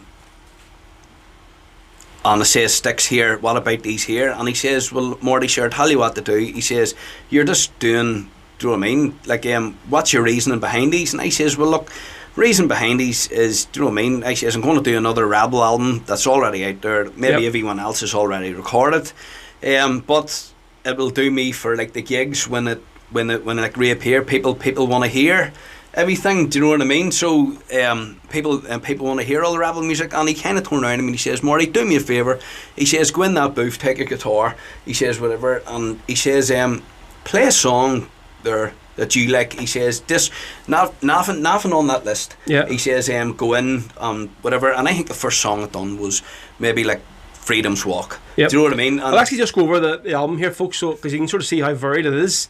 It's obviously the Rare Old Times, Man Behind the Wire, Redemption Song, Grace, Roll of Honour, The Old Triangle, Freedom's Walk, I just mentioned there, Boys Old Brigade, Rivers, Cross McGlen, Song from Marcella, Let the People Sing, This Land, and then Willie and Danny. So I mean, it is a varied list of tunes. Like, it isn't all just a full in your face, knocking up the ra. I mean, it's, yeah. And that was the way that I had wanted. So I had went into the till the studio, and I plugged in, and he just says, "Look, go in there and warm up." He says, "Don't be doing them songs." He says, "Because you want to do them off the cut when you're doing it." So I had went in and I started belting out the likes of the songs that's on the album, and after he says, "Well, like, how did that feel?" And I says, yeah, it sounded well. And he says, "Do you like them songs? Would you like to add them onto your list?" I said, "Fuck Sticks." I says, "We're going to have like a triple disc thing." And he says, "Well, sure, look, do you like that song?" And I says, likes Freedom Walk. And I says, yeah, I do. I says, "And I really like it." I says, he says, "Well, look, I sent you in there for a sole reason." He says, "I recorded that whenever you were in." Oh, she didn't know? No. So, and then I says, "Fucking, do you know what I mean? Bollocks." Do you know what I mean? And he says, "No." He says, "Put them headphones in." He says, have a listen. So like there was maybe like 3 or 4 songs that I had done in it. Yeah. And I didn't know that I was doing them. Do you know what I mean? That I was, that they were going live. So maybe if you maybe tried it differently or something, or but maybe it was the best thing. You didn't care because you just sort of let yourself go and just the way you would do it. Like he just says, "Go into that room there." He says, "Pretend you're at a gig." He says, and just chill out. Do you know what I mean? So I went in there and I just let rip, and I ended up with a 13-14 track album. Do you know? So it was. So how did actually, once you got the album printed and all over, how did it sort of go then when you originally put it out? I mean, it went well. I was actually took back by how far my music had travelled. Do you know? It went as far as Australia, Canada, America. Do you know what I mean? All over Scotland. Do you know what I mean? It's exactly the same with my stuff. Whenever I first started doing a bit of merchandise for the show, just more or less promoted. I got a few t-shirts starting them, and actually we brought the album out, the charity one. There was people from Germany, South Africa, and all. And they're going, "How do they?" And then they were saying, "Love the show, mate." And you're going, oh, people are listening over there. You know what I mean? And again, probably lockdown is we'll be thankful for this year, because obviously people have been sitting in the house doing nothing, they can't do nothing, and like this here is maybe giving them like something to do, look forward to on a Sunday, whatever, and they're sitting over in South Africa or in America, Australia, watching this every week. Like, it's brilliant. Yeah, Sort like of, I was asking him. I was saying, look, if you don't mind me asking, I says, how did you hear about me? Do you know what I mean? And like, I'm just Marty from Lurgan. Do you know what I mean? You're at the other side of the world. But you know, they were kind of like saying, you know, there's a lot of positives. Like you can't keep thinking negative around this COVID carry on. You know, you have to think of the positives. The likes of your show Hero has promoted bands flat out, and from my Dundee album, you have promoted my album out. So you know, with the likes of you earn it, do you know what I mean? And different people sharing it there on Facebook, it has travelled, and it is great there. And like for your show today, like I've 2 copies of the album here, so you can do. Oh, yes, sweet. Yeah. So for anybody that doesn't win the Wolftones tickets, we'll go be getting it very soon. You mean, let's call it a close second. I see your ma had said there she was. Looking that's every week. Why can't I enter and all with her? I'll be fair, wouldn't it? Like, well, look here. If she doesn't win, the wife says, "Can she win it?" There. Well, right. So obviously we're going to do 1 or 2 more questions. Then we're going to go on the last song. So obviously, when you were sort of starting out, the likes of Bo, as you said, was a massive influence on you. Yeah. Obviously, and sure, probably give you some really valuable advice when you first started. So on that there note, see for anybody who's sort of starting out in this industry, because obviously we sort of spoke about the amount of sort of bedroom rebel singers that come out now, and now they're all going, you can see on Facebook, I'm looking for gigs, folks looking for garden parties, whatever. They've probably never done a gig or in a bar in their life, know what I mean? Which will be a massive like culture shock for them, going from sitting on Facebook to going actually doing a real gig. What would you think that they sort of need to take on, maybe a bit of guidance from people, obviously, and maybe could be like not bad, but maybe constructive criticism, and take it on board. I mean, obviously you may say, well, listen, what's you like kind of done this here, maybe try it there, or don't be so cocky, or whatever. I mean, kind of thing. Yeah, definitely. Like, I'll take a wee drink this first. But yeah, definitely. For anyone starting out at the minute, do you know, don't let it get too much for you. Do you know what I mean? Go out and enjoy it. Do you know what I mean? Because the main thing about the music is going and enjoying yourself. Like for me growing up, I listened to Bo. Do you know what I mean? And then later on, me and Bo joined the stage again. Now I would go to Bo's gigs, Bo would come to my gigs, and like he would turn around to me and I would turn around to him, and I would say, or he would say, here, Marty, that doesn't sound right. Do you know what I mean? Hereby, do you know what I mean? That needs tweaked or whatever. It's not about. And you're not going, cheeky fucker. You're sort of going, right, okay, mate, take it on board. Yeah, definitely. And like, do you know what I mean? I would say to him, I would say to Bo, and Bo would say to me, here, just adjust it there on the PA there for me. Do you know what I mean? And you walk away. But that you will, for one starting out, you are going to meet people on the road, and take their advice. Do you know what I mean? Look, there's people at it a long time. Like the amount of people that I've met over the years, I haven't actually heard any musician turn around to a non-musician and give them complete bad criticism. Do you know what I mean? Like it's always positives. It's how you take it. Do you know what I mean?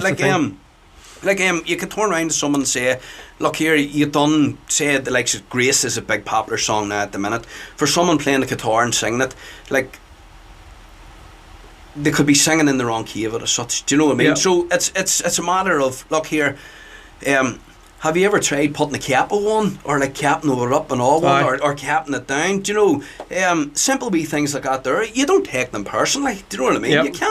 You can't take everything personally. Do you know what I mean? Like you're going to have brilliant gigs, and you're going to have all gigs where you're going to go to yourself, holy good fuck. Do you know what I mean?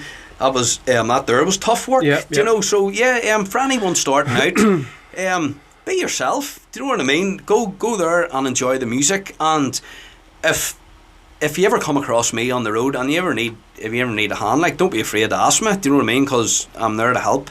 Do you know? So we are sort of opening up here in the north, thankfully. You've been out gigging the last few weeks again. So have you found that actually has it been a relief to actually get back out again and doing proper like real gigs and bars? It was.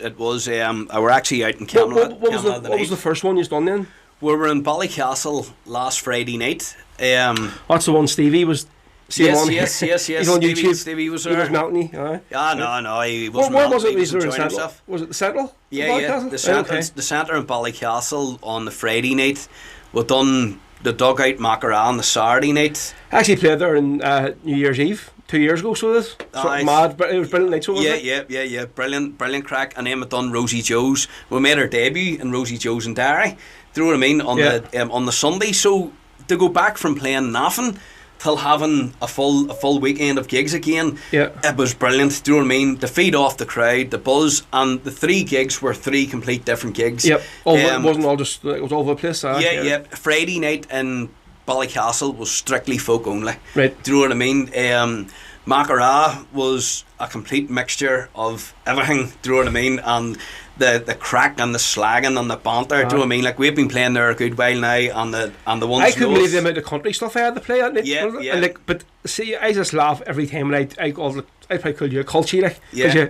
See, everybody that's in Belfast, I see them as a culture, like. But they're up doing the javing and all and stuff. And I was going, fuck, this is great. Like, but to me, see people doing it, they're dancing like it. It's art. That's what it is like. Yeah. You see a husband and wife, they're maybe like in their 70s. And they were sitting there with a pen. Next thing, as soon as they stick a song on, they're up there doing woohoo. You're going, that's brilliant. It was me and Bo had tucked the girls down till that, what do you call it? The Allingham. On Bundoran, yeah. It was at Dirk Ran or something was playing whatever. So we landed in, roasting outside, shorts, t-shirt, you know what I mean, on the beer all day, and when they went down, we're jiving away like mad. Thought we were brilliant, do you know what I mean? And I got this tap on the shoulder, and I went, oh, fuck's sake, I'm going to be through out here. Your man says, look, you're just not that advanced. He says, can you move on down? Mate, he says, before I knew, we were at the back door. See, that there, that's just God's honest truth, and Liam, my father, as well as listening now, nobody is. See, the Allingham, we were down in Bundoran, it was Easter, about maybe, I'd say maybe 6-7 years ago, and that they were that band, the Indians. Yes. So they were doing like this big tour, they done, it was like whatever, like a reunion tour, whatever, and they said, Allingham, and they were on like 11 o'clock at night. Yeah. Right? I mean, like, he's like, well, I'll pay us all €10 ticket me. Whatever, we'll go, whatever. And he walks in, and I was like, normally I would stay in the Allingham every year in the Salty Field zone. So normally the Sunday night you go in and you're coming in the bar, you can hear the big hall going, all people cheering and all. When you're walking in, it's going, is this on in here? Like, we walked in the doors, and it was bummed. Yeah. But there was just nobody talking, and people were drinking the Pensy Ice water and all. And I was like, what is this? What's going on here? So we found the table, and literally as soon as that band played their first note, the dance floor was just, and these were all professional, like javers, like they just came from all over the place for this gig. That's what they don't call it, like the country capital of Ireland for nothing, like the Allingham, like, and they just landed up on this floor, and I was just doing like, what the hell? Like, like fair play, is like amazing. Do you see, even like as a musician, like that night, like we were sitting back and we were going to ourselves, that's like a 10-piece band up there. Yeah. Do you know what I Big mean? operation, And yeah. Like it's just not a matter of going and singing and a bit of backing music on. Do you know, this was these guys are pros, like, do you know what I mean? But the crack was 90, and they can get the crowd going. And as you says, people they're not drinking at them. Do you know what I mean? They're going there, they're having cups of tea and all that carry on, and then just jiving their hearts out and going home. So like they would drive from anywhere to get to it. That's it. So listen, we're going to do one more song here, Marty. Obviously, we're talking about their, since you're so popular in Donegal, we're going to play the Hills Donegal. So actually, listen, I sort of said to Marty I wanted to play a song and go home with him. That's what we backstormed. So I haven't literally played a song with maybe a singer in this in about a year and a half. So it's live here, so we'll give it a wee bite and see how it goes, right? So I just turn my mic down here, and then we'll get this here pulled over, and then we're going to do it's the Hills Donegal, folks, and this will be Marty's last song. So Marty, again, thank you very much, Mucker, for coming today. Cheers for having us. It's been a pleasure. It's literally even on here for about an hour and a half. So you're joking. But that's you start talking. I was seeing when I have a wee Mickey thing. Used to play with the Irish Brigade now with what calls new band. Can't remember, but he was in, and just you're talking, you have somebody with you, just ramble on. I mean, but people love it. They're still there. I mean, watching the YouTube feed now, there's a massive crowd listening, but a lot of them aren't commenting. But then once it's over, they'll go, "Fuck, I really enjoyed it. That was brilliant." We're just sitting, listening to you, whatever, right? So listen, we'll turn the mics down here. I'll get this here over, and we'll do the Hills Donegal for you. So bear with us for about a minute, folks. Here we go.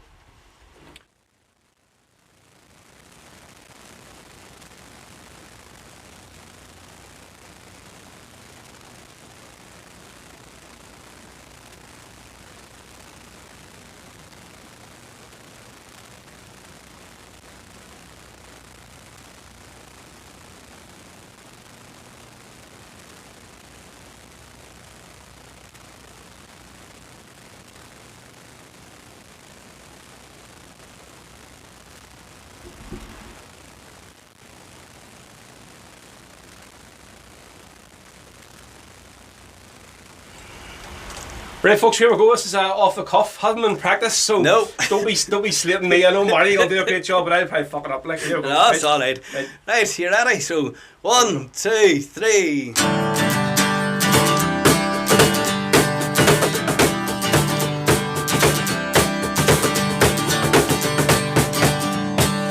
Occupied and land is high, it's lost neath the sea. Unpaid a gravy, unknown soldier, cried the old banshee. He was a man in the iron master's Jack the Purse set free. But alas, them all were Donegal, still a mystery. Well, if I could, I'd build a wall around old Donegal. The north and south keeps him out by God, I'd build him tall. You see those chicken ranchers, I'd legalize them all. We'd have our own Las Vegas, the hills of Donegal. Yeah, Las Vegas, the hills of Donegal.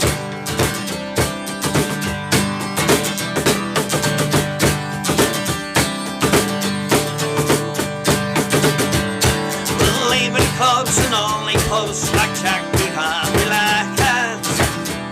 Milk Kitchen, President Nelson, Mike Tyson having a pop. For us in his zone would be the known first multi-millionaires. Where Donald Trump will have his junk and he lives in Salvador. Let's get home. Oh, if I could, I'd build a wall around old Donegal. The north and south to keep them out by God, I'd build them tall. You see those chicken ranchers, I'd legalize them all. We'd have our own Las Vegas, the hills of Donegal. Yeah, Las Vegas, the hills of Donegal.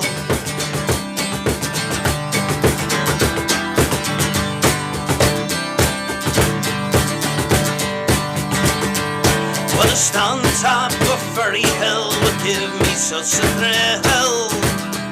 And I hear them say in Dublin, there's gold up in our hills. So don't despair, cause if you're there, the answer lies with me.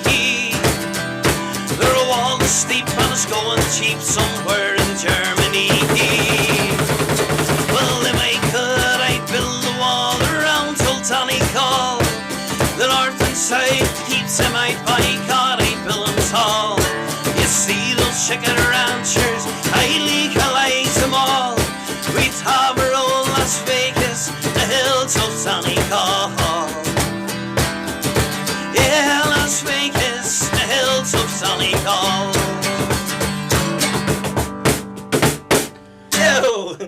Oh, my goats don't shave. Cheers, mucker. Cheers for having me down.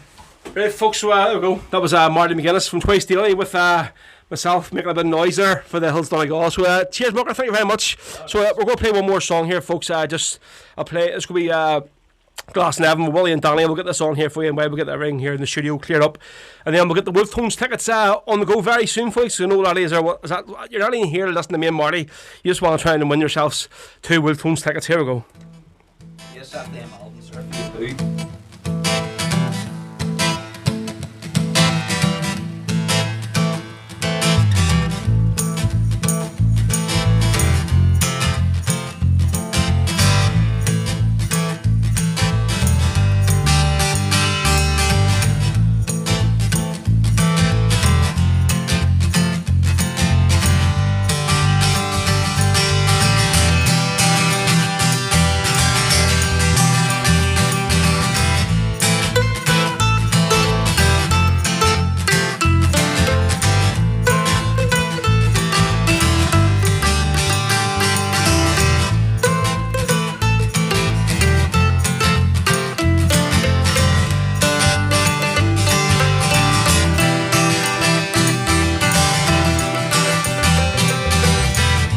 Try to sing some songs of glory, sing some songs of peace. But in the end, it's a same old story. They're both too hard to read. The people Send me this sick and inside out. Seeing this place in town. When I say, take a blindfold, stop you hypocrites and help us get our figure out. And please say it isn't so.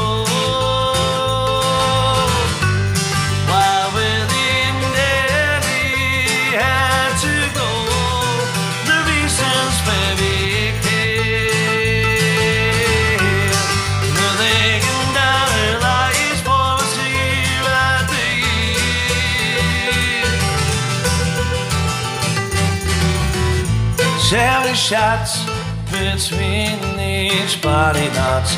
One of those bullets spins. I'm up for every trigger you pull that morning. A volunteer with a list. 4 or 5 dugouts, you lit him lying there. The priest was turned away. So that's another step lower for those SAS bastards will never forget their name. And please say it's so. While William Daddy had to go, the reason's very clear. And they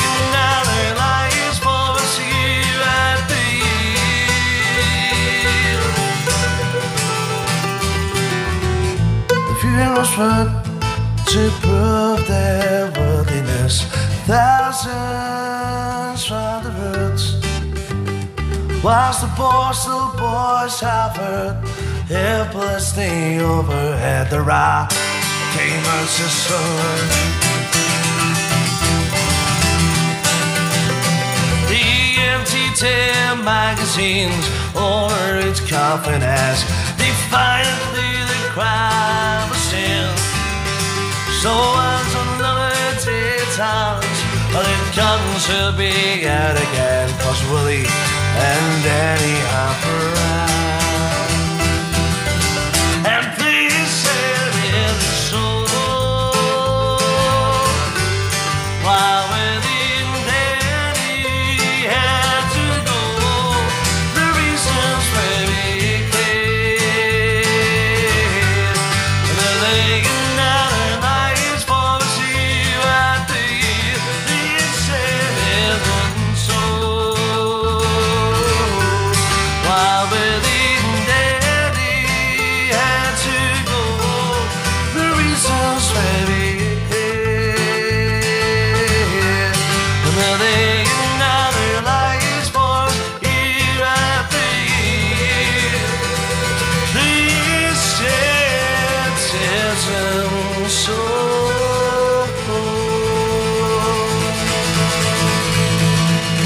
Boom. Well done, lads. There's the sound of Glasnevin with Willie and Danny. That's one of the tracks off my album, folks. The well, not my personal album. The album I released for the Suicide Awareness, Revs for Hope.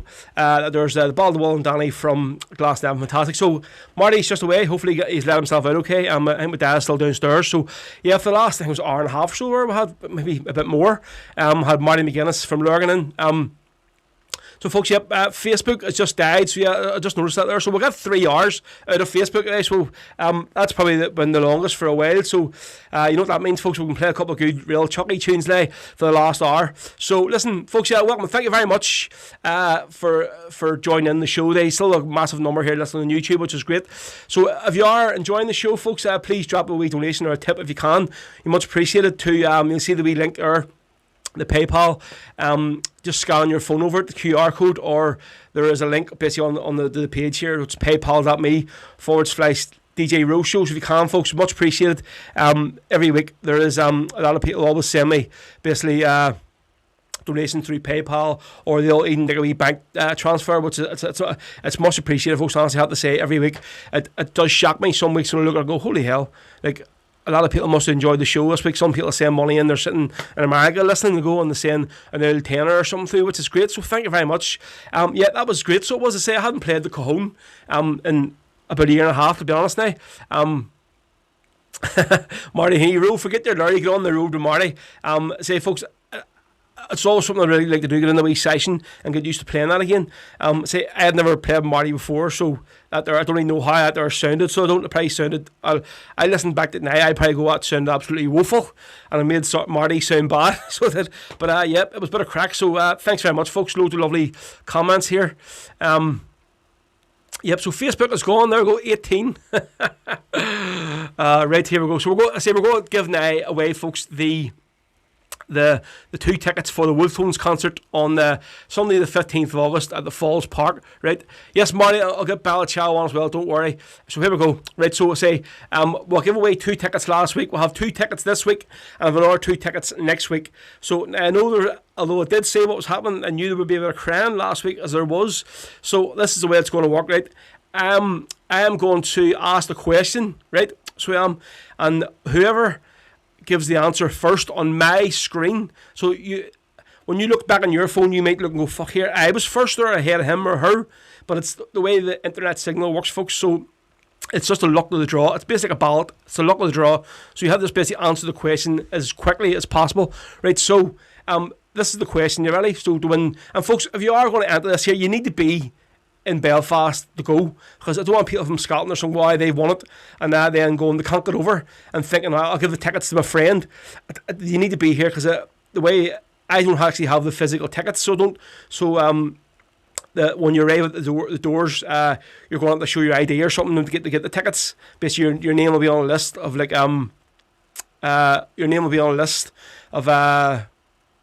of names for the complimentary tickets. So here we go. Right, so there is 3 remaining members of the Wolftones, right? 3 remaining members of the Wolftones. I want to know what is the first names of the 3 remaining members of the Wolftones. Folks, so for 2 tickets for the Falls Park sold out gig, here we go. What is the first names of the 3 remaining members of the Wolftones? So I'm looking now before we'll do the next song. So folks, get your thinking caps on. I can see probably thinking now, people going on the Google, what do they call these lads, what's their names? So there's 3 remaining members of the Wolftones. So what is their names? There we go. Derek Delaney, 48, is the winner. Tommy, Brian and Noel is the names of the 3 guys. So Derek Delaney was the winner first. So I don't want people coming and saying, but I got first. The first one on my screen was Derek Delaney. So Derek, well done.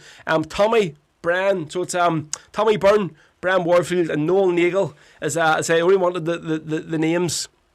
So it wasn't Nowak. Hugh. So listen, yeah, there you go. So Derek Delaney, you are the winner. So well done. Hopefully you can get yourself here to the Wolftones. Well done.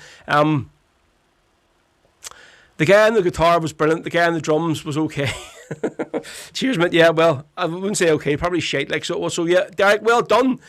You are just, can you just send me your details? Actually, you might need a number or something off you, whatever, so I can arrange it. So yeah, there you go, Derek. Well done. You are the winner of this week's set of Wolftones tickets. So you are, but don't worry, we'll have another wee competition today. So what we're going to do is, Marty Magennis, sir, who we had on, has given me 2 albums, so we're going to give them away. So we are, which is great. So we'll get them give away of the last hour here of the show. So yeah, well done. So Derek Delaney was the winner. I'm just looking now. So I don't want people to send me screenshots going, but look, I was ahead of him, whatever. He arrived first on my screen. That's the way it works. So there you go. Well done, Derek. So we're going to do another wee Wolftones track here. Not one of the most the big up the rail ones. One of my favourite all-time Wolftones tracks. Love this one. So this is The Wearing of the Green, folks. Not even sure what album this is from, but I love this one. So yep, The Wearing of the Green and the Wolftones. We've got another 50 minutes of Rebel Sundays this afternoon, folks. So here we go.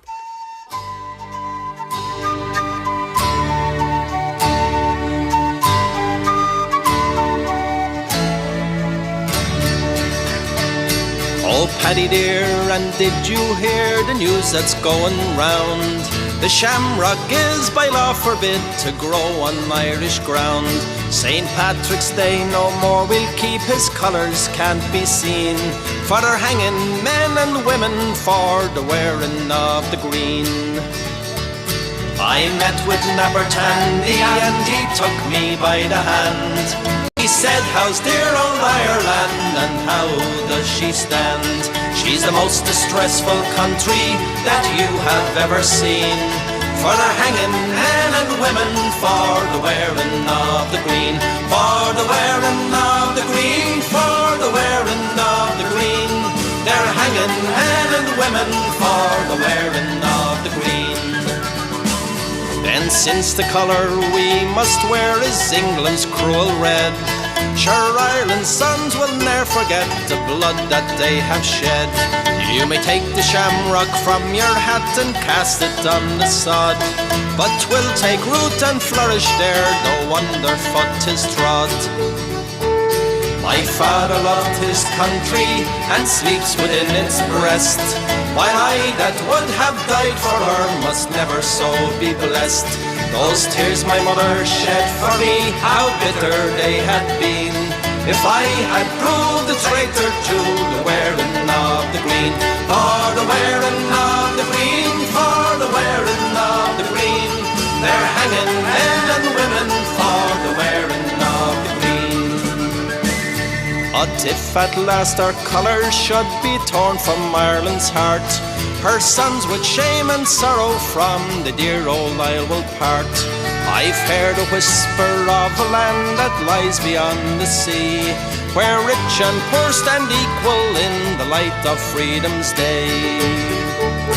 Oh, Ireland, must we leave you driven by a tyrant's hand, and seek a mother's blessing from a strange and distant land, where the cruel cross of England shall never more be seen, and in that land we'll live and die, still wearing Ireland's green, for the wearing of the green, for the wearing of the green. They're hanging men and women for the wearing of the green, for the wearing of the green, for the wearing of the green. They're hanging men and women for the wearing of the green. Well, 18 Brits on the white road, will ya, 18 Brits on the white road, down by the narrow water. For on that road there was a bomb, oh, will ya, 18 Brits didn't last for long, down by the narrow water. There were 9 murders, came in the canteen, there were 9 policemen, nowhere to be seen. And the sergeant said, fuck it, they kicked the bucket. The day the murders came into the canteen. Well, Lord Mountbatten had a boat, oh, will ya, Lord Mountbatten had a boat down by the Sligo waters. For on that boat there was a bomb, oh, will ya, Lord Mountbatten didn't last for long down by the Sligo waters. There were 9 murders came in the canteen. There were 9 policemen, nowhere to be seen. The sergeant said, fuck it, they kicked the bucket. The day the murders came into the canteen. Well, 18 Brits were blue to bits, will ya, 18 Brits were blue to bits, down by the narrow water. For on that road there was a bomb, oh, will ya, 18 Brits didn't last for long, down by the narrow water. There were 9 murders came in the canteen, were 9 policemen, nowhere to be seen. The sergeant said, fuck it, they kicked the bucket. The day the murders came in the canteen. The day 9 murders came in the canteen. There we go, on Damien Quinn there for 18 Brits, as we normally start off the show once we get cut off Facebook, so we do. There we go, yeah, so thanks very much, folks, for joining in. I see a few people saying, make sure you ring the Felons. I heard the Felons have Wolfhounds tickets, please ring them. Listen, they've had the post so many times this week saying we do not have Wolf Tones tickets. We do not have Wolf Tones tickets. Stop ringing the bar. Stop torturing us. We do not have Wolf Tones tickets. Well, that's the problem. When you put on your poster and say that you're sponsoring the event, whatever, people seem to think, oh, they're going to have tickets. So as far as I know, it is so completely sold out. So we're going to have another two tickets to give away next week. So again, well done to Derek Delaney, who has won this week's Wolf Tones tickets. There you go. So I think somebody keeps saying that the feed is dropping out again. It could be it's Alan Goth, could be maybe your internet connection that you're on your Wi-Fi, whatever. Everybody else seems to be saying it's okay. Like I normally see on the screen whenever it's if it's freezing or something, it's pausing or it's cutting off, but it hasn't today. So it hasn't. And Alan just said as well, what's the tips for, guys? Obviously it must be a new listener to the show. Well, basically, what the tips are for Alan is just for your showing your appreciation for me doing the show this afternoon. That's to upgrade the equipment. I have a lot of sort of things I have to pay for, like uploading fees and all, whatever, for doing this show, whatever I do every week, and it isn't cheap, it doesn't come for nothing. So obviously I have sort of stuff to pay out. So if people enjoy the show each week and they drop your appreciation, I'd ask them, listen, there's a wee link there if you want to send a tip or a donations up yourselves.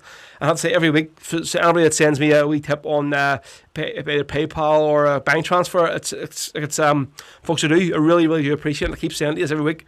But thank you very much. So at there as well, Alan, it's nothing to do with how he's getting paid for doing this. That's what basically the tips are for.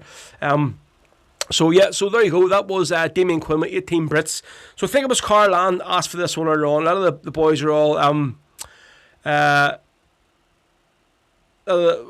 built the shed out the back of the day. So they're building a new bar in the shed. And is it usually in Glasgow, aren't you, Carl Ann? No, so we'll do this one for you. They're looking for My Old Man's Provo. So this is from the Irish Brigade album live at the sidewalk in Dublin. There we go. I think there's a few people here may have to get cut off again here if they keep their lock up.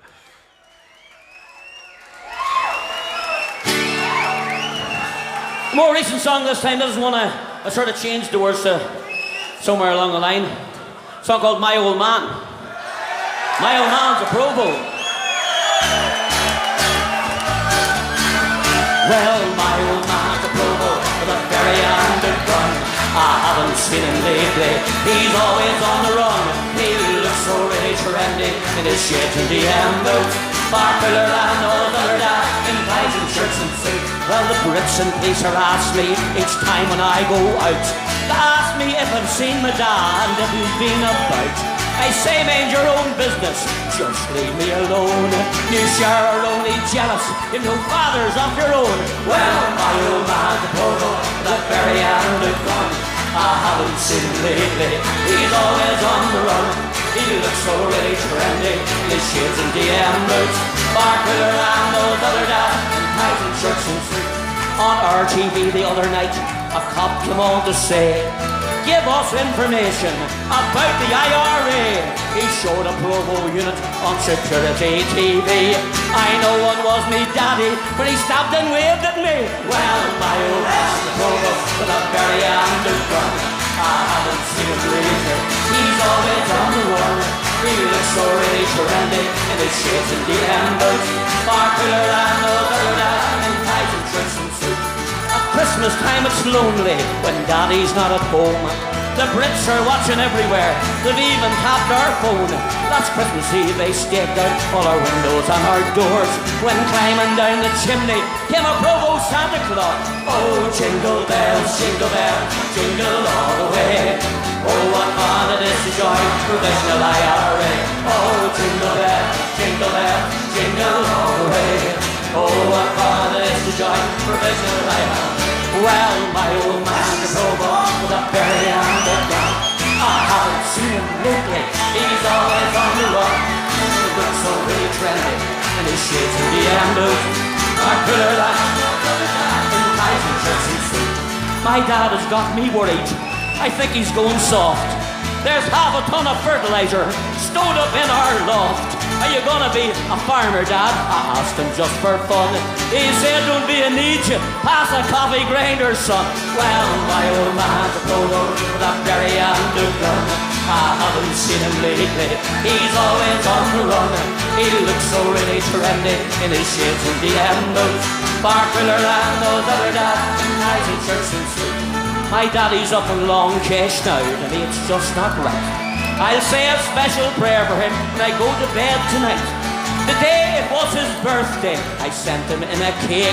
There was Semtex and the candles, he'll be out before I wake. Well, my old man, the provo, the berry and the crumb, I haven't seen him lately, he's always on the run. He looks so really friendly, with shades of the embers, sparkler and those other lads. Well, now the guns are silent and the fighting all will cease, and just like all those other dads, my dad will be released. But the Brits, they want a guarantee that he will keep the peace, so they're making him a sergeant in the IRA police. Well, my old man's a provo with a berry and a gun. I haven't seen him lately, he's always on the run. He looks so really trendy in his shades and the embers, sparkler than those other dads in ties and shirts and suits, sparkler than those other dads in ties and shirts and suits.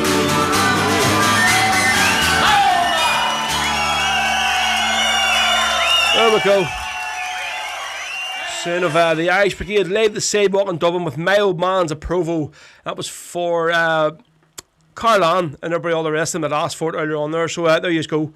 Right, folks, I'm going to have to be a bit controversial here now, so I am. I know you just don't like me being controversial, but I think I have to only be fair, right? So obviously Derek has said that he cannot go to the Wolftones concert because he's going to be in Derry or something, and he was wanting me to let Celine have the tickets. Listen, as I did say before, so if you're going to be going, it has to be yourself going, because you've got to show ID to get into the thing, whatever, from what I've been told. So, as I say, I want to make this here as fair as possible for everybody, folks, right? And plus, Celine is part of my family, so it wouldn't really be fair for me to be giving her the tickets. I know she's probably looking at me and call me all the bastards of the day, but I have to make this fair for everybody, folks, you know, because these tickets are like gold dust. I don't want people going, actually, he gave them to his cousin or whatever it was. So I think because Derek can't go, I think the only furthest way I can do this here is give out the tickets to the next person that had the three names up next, and that there was Martin Kane. So Marty, after Derek Delaney on my stream, you were the next one that said Brian, Noel and Tommy. So listen, Martin Kane, you're going to be getting the Wolftones tickets instead, okay? So listen, Derek, I'm sorry, mate, that you can't go to the show, but I want to keep this here as fair as possible. And for you just to say, actually, I'll give them the Celine, I can't do it there, because what I've been told is whoever wins these here, it's by the field themselves, has to present their ID on the gate, and their name will be on it, you know what I mean? So that's the way it is. So, sorry, Celine, as I say, you probably call me all the fuckers of the day, but I had to make this here as fair as possible. So, you go, Martin Kane, you are the winner now, folks, of the default of the winner of the Wolftones tickets. So that's the only furthest way I can do it, okay? So I can, so, there you go. Right, so, there we go. Celine, I'm sorry, okay? And I know you're probably thinking you're calling me all the names of the day now, but some people know here you are part of my family, and we've seen that he just gave the tickets to her. It's whenever somebody goes to the gates for this here, I've been told, like, give us the names of the people who won them, and their name will be on a list, so they will, and I have to give it the name of the person who actually won the tickets on the show. So that's the only way I can do it. So listen, Marty Kane, well done, you're the winner of the 2 tickets. Oh Jesus, I keep being controversial, folks, so do you know, it's not really fair, like, so it isn't. Right, so what are we going to do next? Yeah, so I just seen there now, folks. If anybody's been watching or weren't living on the moon this week, you've seen the thing about the Value Cabs driver. He's been sacked. So he has obviously that there video, and I could not believe it. Like I didn't share the video or anything, sort of, but it wasn't sent to me. But I've seen somebody in work show me it, whatever. And to be honest, my opinion of this here is like the two people in the back of the taxi did what they did. You know what I mean? It's they didn't think somebody was going to be filming them, and then for the taxi driver to basically take out their video and send it to his friends in a WhatsApp, and it's been bloody sent around literally thousands upon thousands of times. You know what I mean? So apparently he's been sacked. So for like a scumbag, like for sending it on. I mean, at the fella in the video and the girl. I mean, she'll have been seen as like it's the same all the time. In any of these videos are out. The guy is, he's a legend, him, and basically the girl, she's just a slut. That's basically the way it'll be seen, and it's a disgrace. She shouldn't be seen like that. There, I mean, and it's all right. People say, she's a dirt bird, or she's done what she was done. Listen, what happened at their taxi should never have been basically shared out. At their taxi man had no right to send that video to anybody, and he did, and he's got the boot down. Hopefully he gets arrested as well, I have to say. But yeah, I'll go right. I'm not even going to go into some of these comments here. Right, so we're going to do this one here for Hugh O'Neill, who oh, Jesus Christ. Yes, Marty, you do your right job, okay? Right, so here, we're going to do this one here for Hugh O'Neill. He asked me for a song. Now, I did play a song from Peter's album earlier on. We'll do another one. And this is, he was looking for Abe Magennis. So this is the brilliant Abe Magennis from Peter O'Connell's solo album, Isle of Freedom, especially for Hugh O'Neill. And after this song, we're going to give away the 2 CDs for Marty Magennis' solo album, Raised on Songs and Stories. There we go.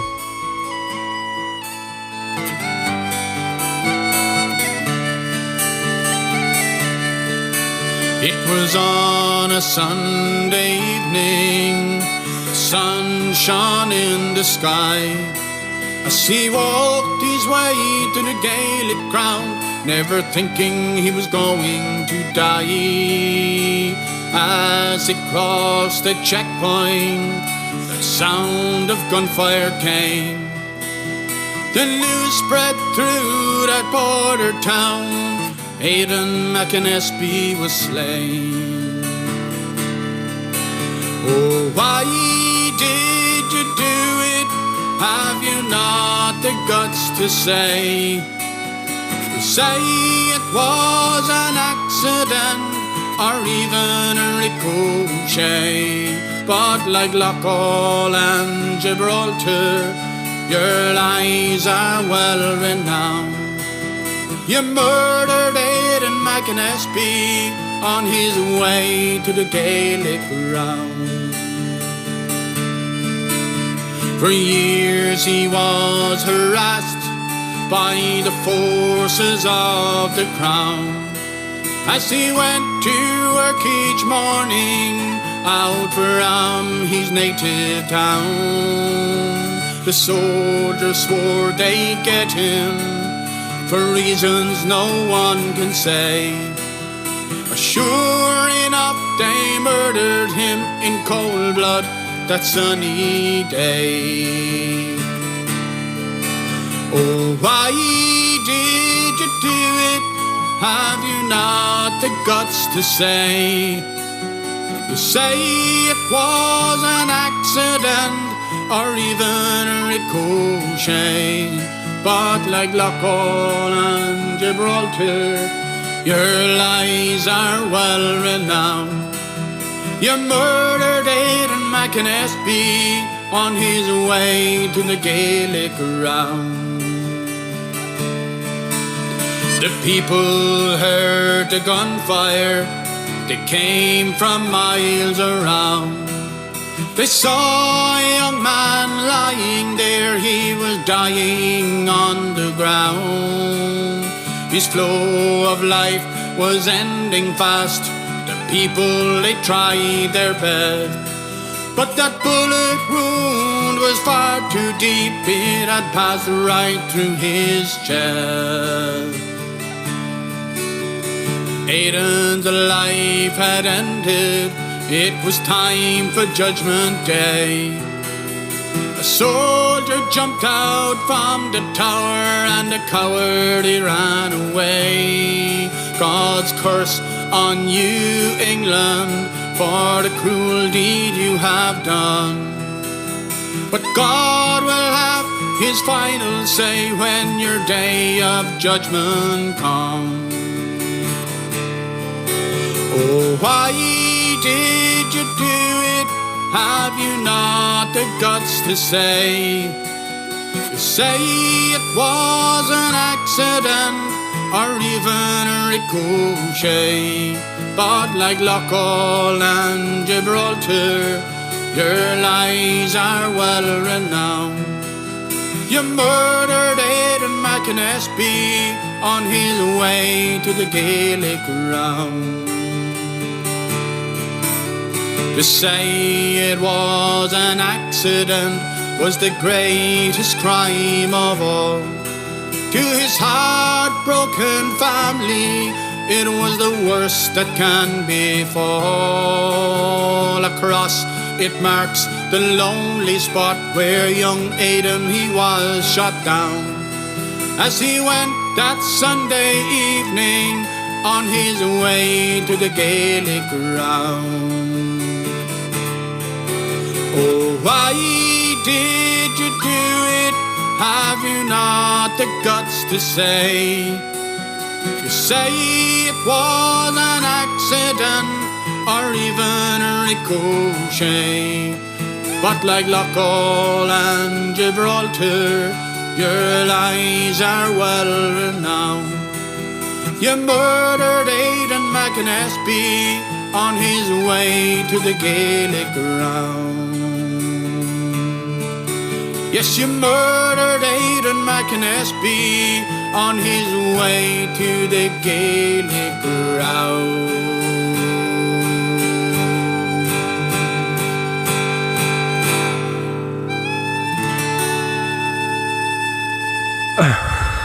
There we go. So the Ballad of Aidan Magennis from Peter O'Connell's album Murphy's, folks.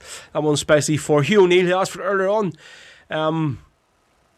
Michael Bowen says, yes, for the poor people or workers like me, to Marty's house, bring your own chair and carry out. Ban me, because I started the thing.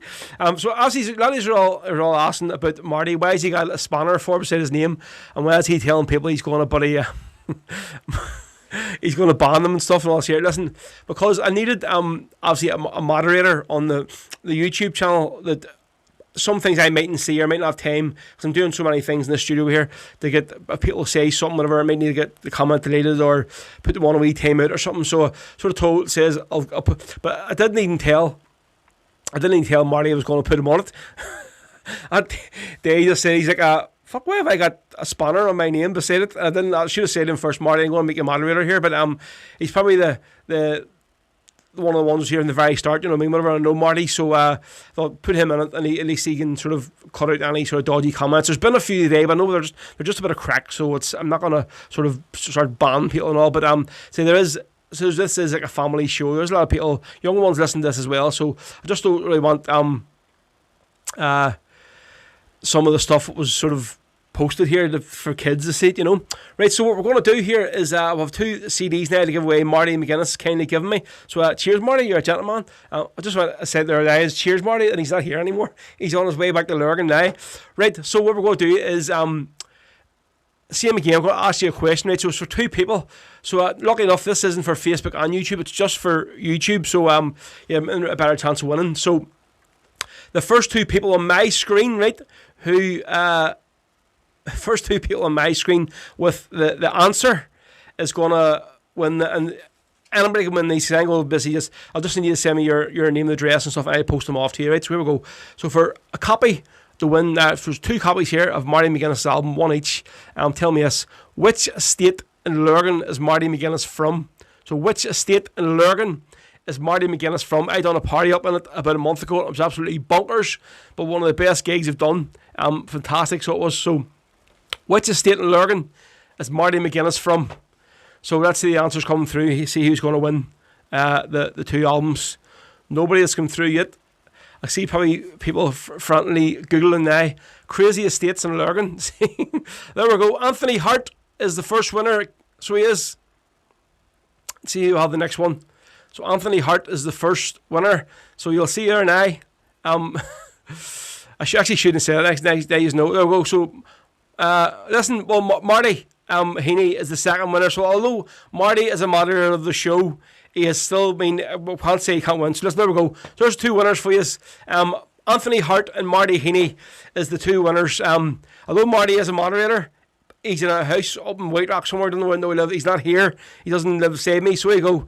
He didn't spell it right. Listen, he's probably on the Buckfast with us. Jesus Christ, and somebody sent me the video. Right, so that's our two winners. Yep, of course, the answer was Kilwilkie Estate. And as I mentioned earlier on in Marty's interview, it is a nice wee quiet estate, so it isn't too mad, so it isn't. So there you go. Marty Heaney, you see, you're always going to say, you never let me win nothing. One of these days I might even let my ma win. The landlady let her win something on the show. So there we go, that's our winners. Right, so Marty Heaney and who's our one? Yeah, Anthony Hart was the first one. So that's our two winners of Marty Magennis' two bloody many Martys today of his two CDs. So listen, if you get I will send Marty's. I know where Marty lives. I'll get his brought down. But Anthony Hart, can you send me a wee PM to Facebook if you can? Yeah, if you can send me a PM the CD, the Facebook Anthony Hart with all your name and postal address stuff, and I'll get that sent off to you this week, okay? Right, so a few people were asking for Bella Ciao earlier on there from the Wicks. This is normally a song that always gets his buddy cut off, so it is on Facebook. So we're not on Facebook now, so we can play it. So I love this tune, but probably one of my favourite tracks from the Wicks. This is from their album No Irish Need Apply. So what do we have left? We'll have another 25 minutes left of the day's show. Folks, by this time last week, I'd fucked off already. I was soaked to the skin of sweat, but it's not too bad today. So I'm going to play this here song, and then I'm going to go to a drink of water and eat it. So, yep, this is Bella Ciao from the Wicks on Rebel Sundays.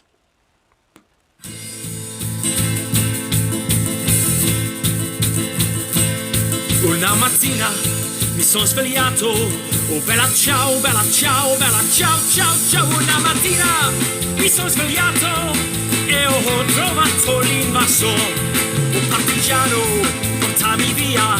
Oh bella ciao, bella ciao, bella ciao, ciao, ciao. Un partigiano, portami via, che mi sento di morire. E se io muoio da partigiano, bella ciao, bella ciao, bella ciao, ciao, ciao. Se io muoio da partigiano, tu mi devi seppellire. E se io muoio da partigiano, tu mi devi seppellire.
Oh bella ciao, bella ciao, bella ciao, ciao, ciao. Seppellire lassù in montagna sotto l'ombra d'un bel fior e le genti che passeranno. Oh bella ciao, bella ciao, bella ciao, ciao, ciao. E le genti che passeranno mi daranno che bel fior. Tutte le genti che passeranno mi daranno che bel fior. Questo è il fiore del partigiano. Oh bella ciao, bella ciao, bella ciao, ciao, ciao. Questo è il fiore del partigiano,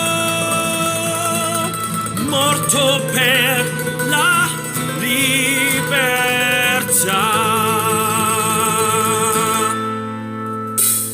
Questo è il fiore del partigiano, morto per la libertà.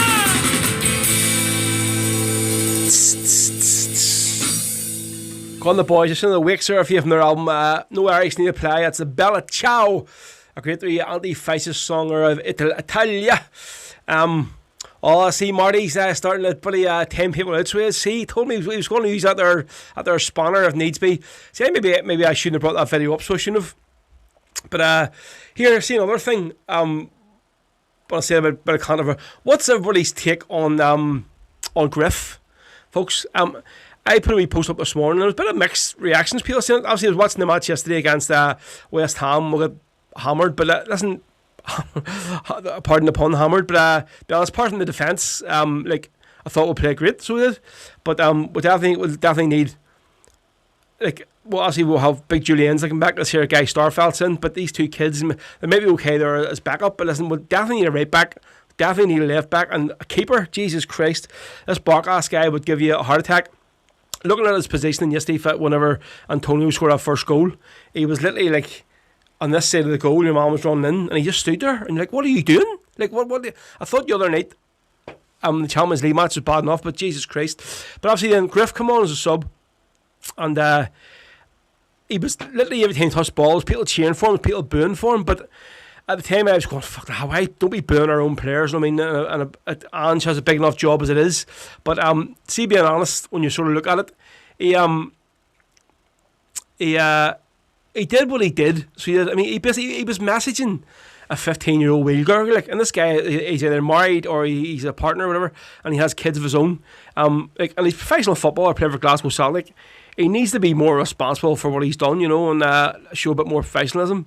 And I just think now I don't think the fans are going to forgive this here. So they aren't, like, going by yesterday, they're booing him in a friendly match.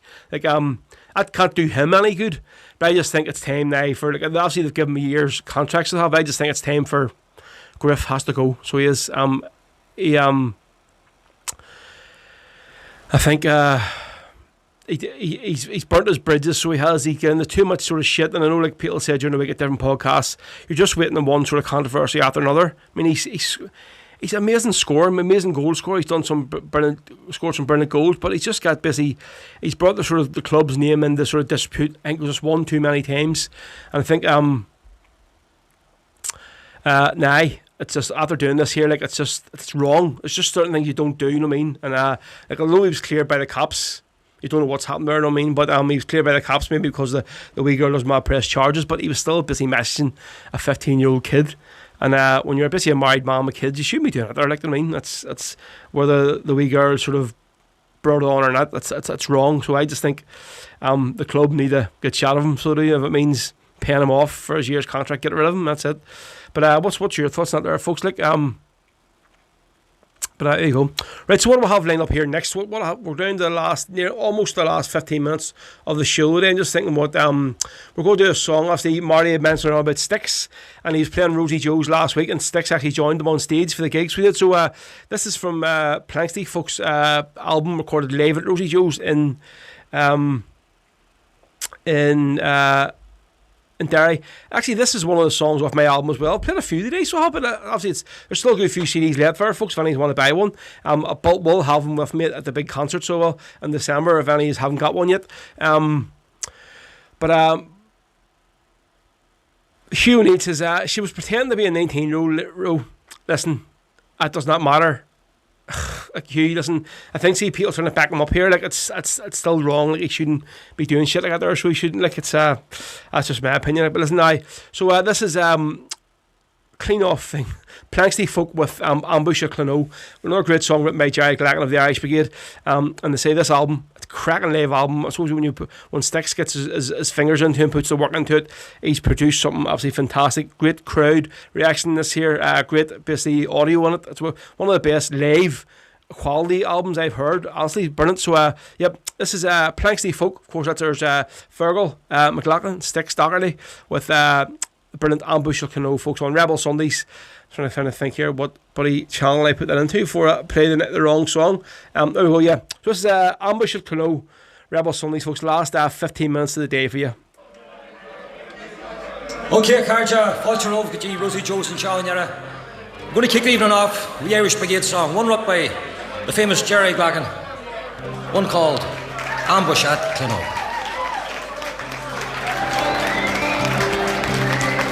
Here's a song for young lives lost, before their time. For daring lads cut down in their pride, in a land that longs for freedom and for peace. It's a prayer that all the heartache soon would cease. Sometimes it's hard to find the words to say, when the cut's so deep the pain won't go away.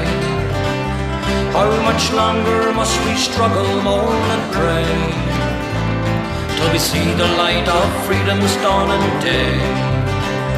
In their boyhood years these lads learned at first hand, they were only second class in their own land. Stopped and searched by police each time they walked the streets, and degraded by each foot patrol they'd meet. To those RUCN soldiers it was fun to intimidate our children with their guns, but there's some young folk who won't take any more, and there's some that want to even up the score. Barry O'Donnell was a thorn in England's side, and he led his volunteers with dauntless pride. Sean O'Farrell stood beside him all the while, and we never will forget his rubbish smile. Countless times in action these pair played their part, though they couldn't hold them broke the soldier's heart.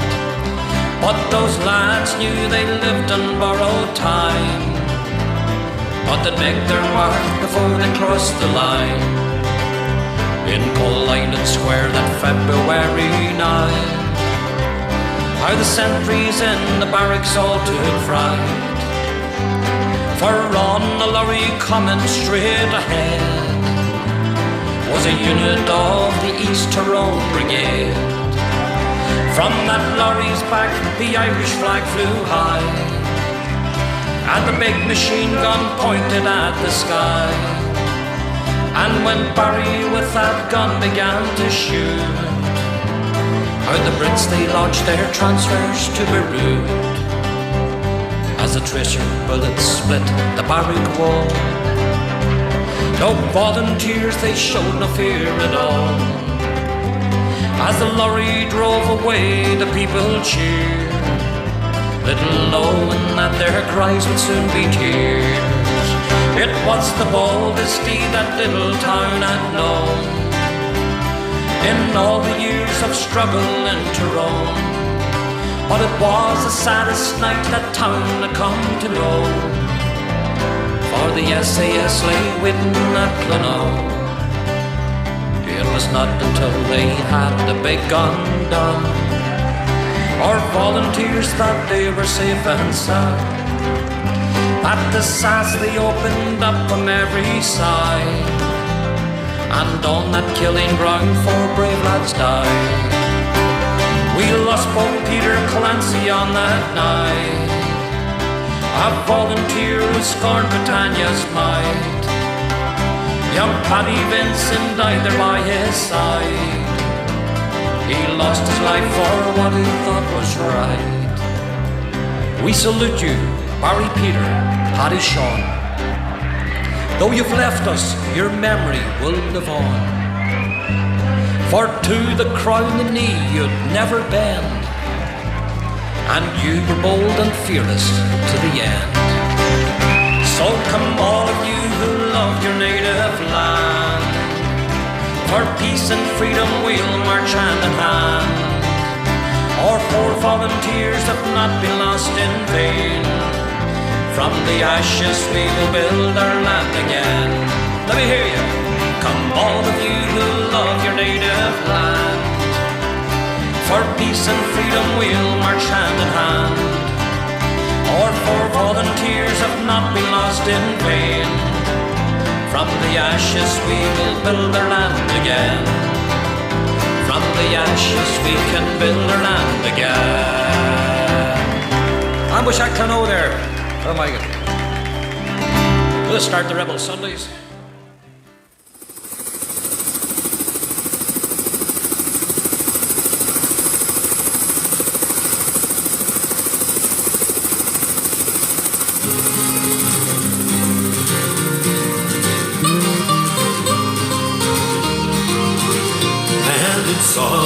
like a bird, and it's over the city. 3 men are missing, I hear the water cry. Well, it must not be the bird that flew into the prison, or one of these new ministers sat the water in Mountjoy.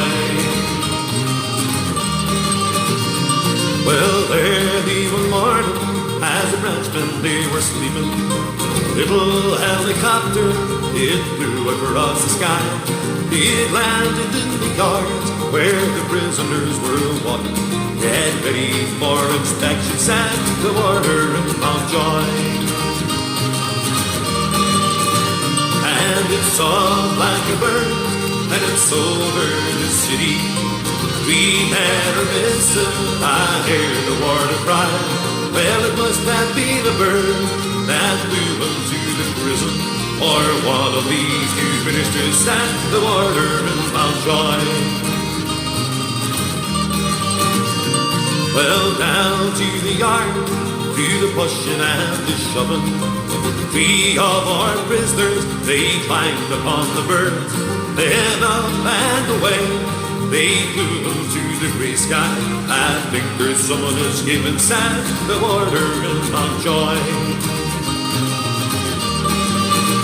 And it's all like a bird, and it's over the city.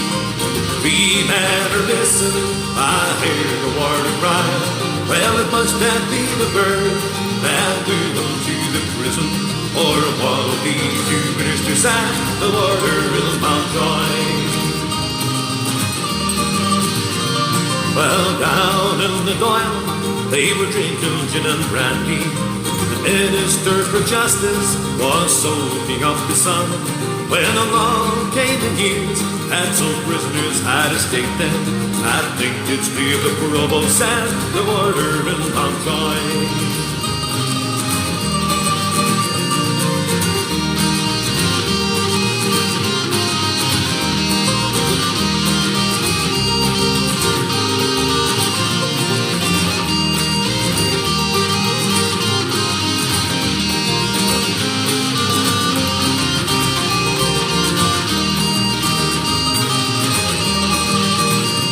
Well, search every hole, search every nook and cranny, let no man rest until these men are found. For this cannot happen to a law and order government. I think we'll never find us at the water in Mountjoy. And it's all like a bird, and it's over the city. 3 men are missing, I hear the water cry. Well, it must not be the bird that flew into the prison, or one of these new ministers at the water in Mountjoy.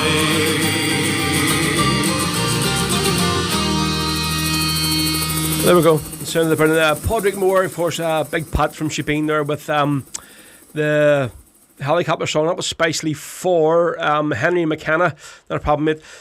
Folks, listen, maybe it was my fault for initially bringing up about the taxi driver, but I was just saying about it, in my opinion. But listen, I seen there's a few new names here that obviously would not also know why, like, did I get that ban, or why did you cut me off for it? Basically, it's there is a sort of, see this here crap saying, oh, children should be watching all the cursing and rebel songs. Very, very few rebel songs there's any cursing in them, so there isn't, like, but so I'm just saying, folks, just keep it respectful. You know what the crack is. We'll have a bit of banter on the feed, but just keep it respectful. And if certain stuff starts getting said that it's a bit maybe below the belt, then you will be sort of put on a timeout, or the comment will be removed, okay? I want you all to enjoy the show and sit and listen in, but just don't be sort of posting anything too sort of mad, you know. Listen, if Hans Thomas Thorstein is still listening on the show, just let me know. Listen, he sent me a PayPal payment there as a tip, but listen, he sent it to the wrong email address for PayPal, mate. So listen, so obviously that there won't go out of your account, so it won't. But but it hasn't went to me because it's the wrong one. You've sent it to the Rebel podcast one. That's not the one I use for my PayPal. So if you can just, I know you have me on Facebook. Do you send me a wee PM, mate, and I will just give you the proper wee PayPal address. You can send something through to me. So thank you very much. Yep. So there was for Hans Thomas Thorstein. Thanks very much for Oh Jesus, there's Beaver Snatcher on. What's the crack, Beaver? Where were you? Are you alive, are you? Right, so we're going to do this one here for Stevie had asked for it. Actually, we're a bit of Wolf Tones theme today because we're giving away an R2 tickets. Don't forget an R2 tickets giveaway this next Sunday. So Stevie had asked for this one here. He was looking for The Man Behind the Wire. So cracking version of this one. This is Derek Warfield and the Wolf Tones. And actually not sure what album. Is this what? Did they have an album with The Man Behind the Wire? But yeah, this was for Stevie Holbrook. That's this one. This is the Wolf Tones with Man Behind the Wire. We're down to maybe the last 2 songs of the show today. So again, Hans Thomas Thorstein, if you're still listening in, mate, just send us a wee PayPal, or sorry, send me a wee PM. I'll give you the right PayPal to send that through, because it's come through the wrong one and it won't be sent. So cheers, mate.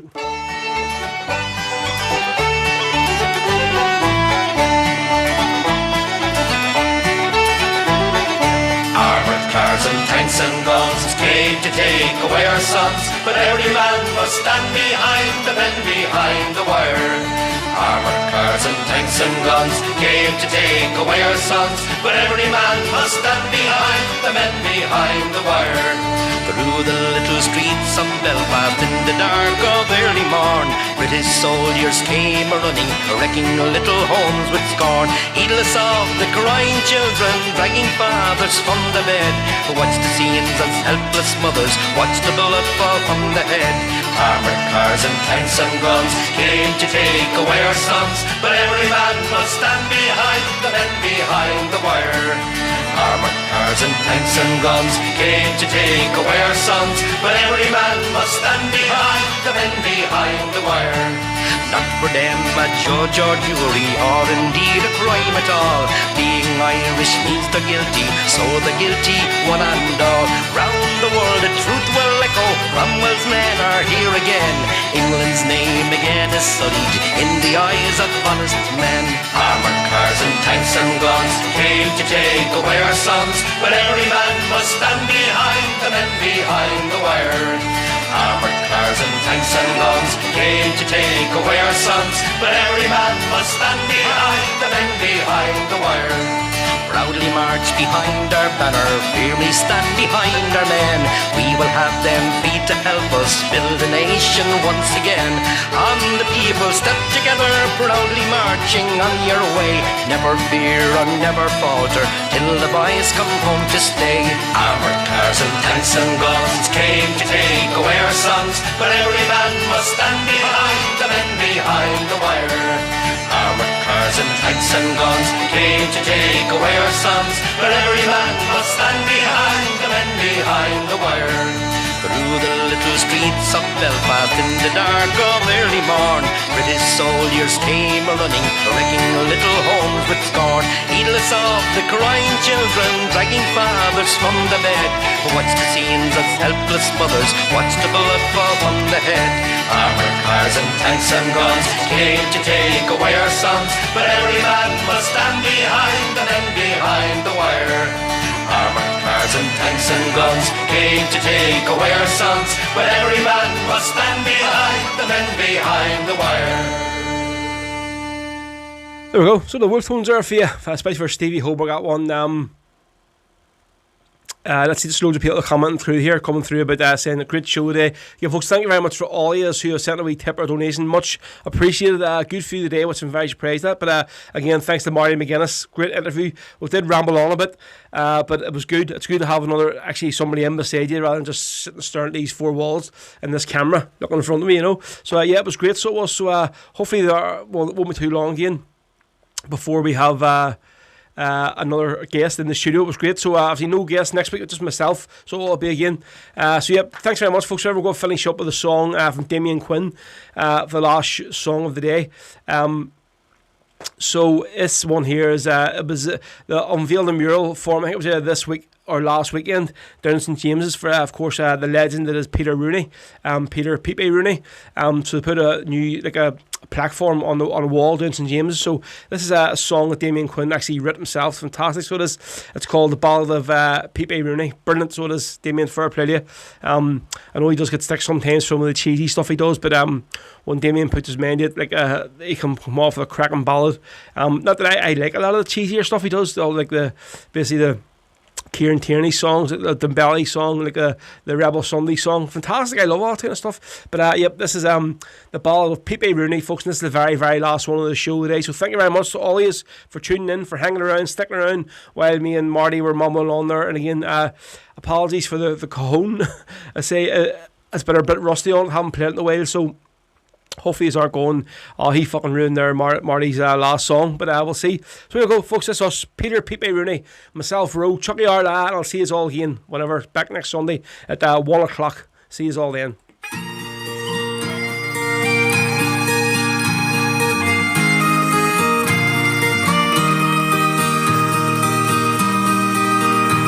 I'll tell to you the story of one of Ireland's bravest sons. His name is Pepe Rooney. In St. James's life begun. He was born into a conflict of oppression and of shame. So he took a stand for Ireland to break those English chains. So we'll sing of Pepe Rooney from St. James's by the Falls, that fearless fighting soldier for Ireland gave his all. No more we'll see your smiling face, that face that we all knew. You lived your life for freedom's fight and for Ireland's 32. He watched his brother Daniel die, murdered by the crown. This spurred his fight for freedom. Us crappies won't lie down. He joined a Fena Erin at 16 years of age. Then soon became a volunteer in the Belfast Brigade. So we'll sing of Pepe Rooney from St. James's by the Falls, that fearless fighting soldier for Ireland gave his all. No more we'll see your smiling face, that face that we all knew. You lived your life for freedom's fight and for Ireland's 32. He was proud to give the gun salute when they honoured Bobby Sands, and again for Joe MacDonald with his rifle in his hand. Beaten and arrested when that funeral was attacked. Did a sentence in the H blocks and then reported back. So we'll sing of Pepe Rooney from St. James's by the Falls, that fearless fighting soldier for Ireland gave his all.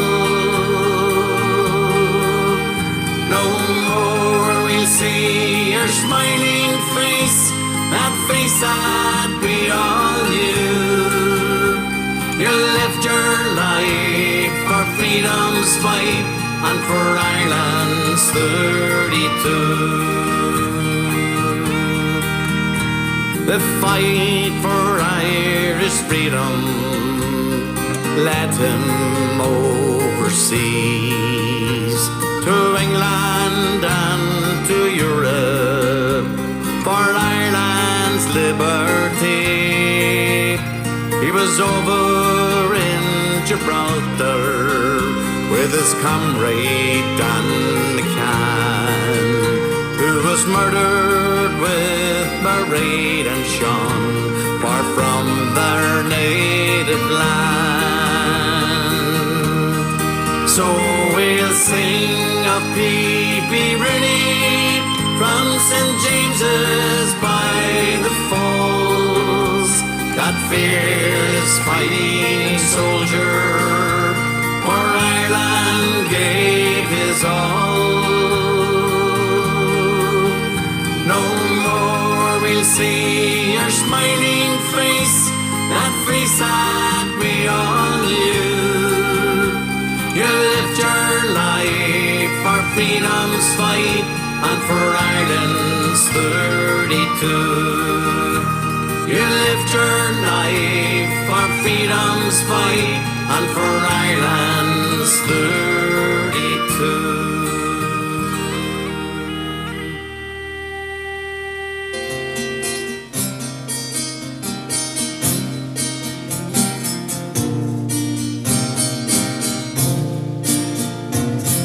Shanna Pina atop the alligator winds are slow, her tender rannicum, Papa's face hair, Shantir, a shimshir pasta, the akbar, Pantiran of the town. And dots I am Sabarnoel, the gunner on was no cell, the gunner's grave, the lavot now be left, Charlotte canning around of him. Thanks very much, good night, God bless you. You have been listening to Rebel Podcast of Rory Carton. To listen to this and past episodes again, and to also check out future episodes, keep an eye on our official SoundCloud page. We are also available on all social media outlets. Just search Rebel Podcast. Bhí si bhgéisteach an sin leis an fád cruúlaí Rebel le Rory McCarson.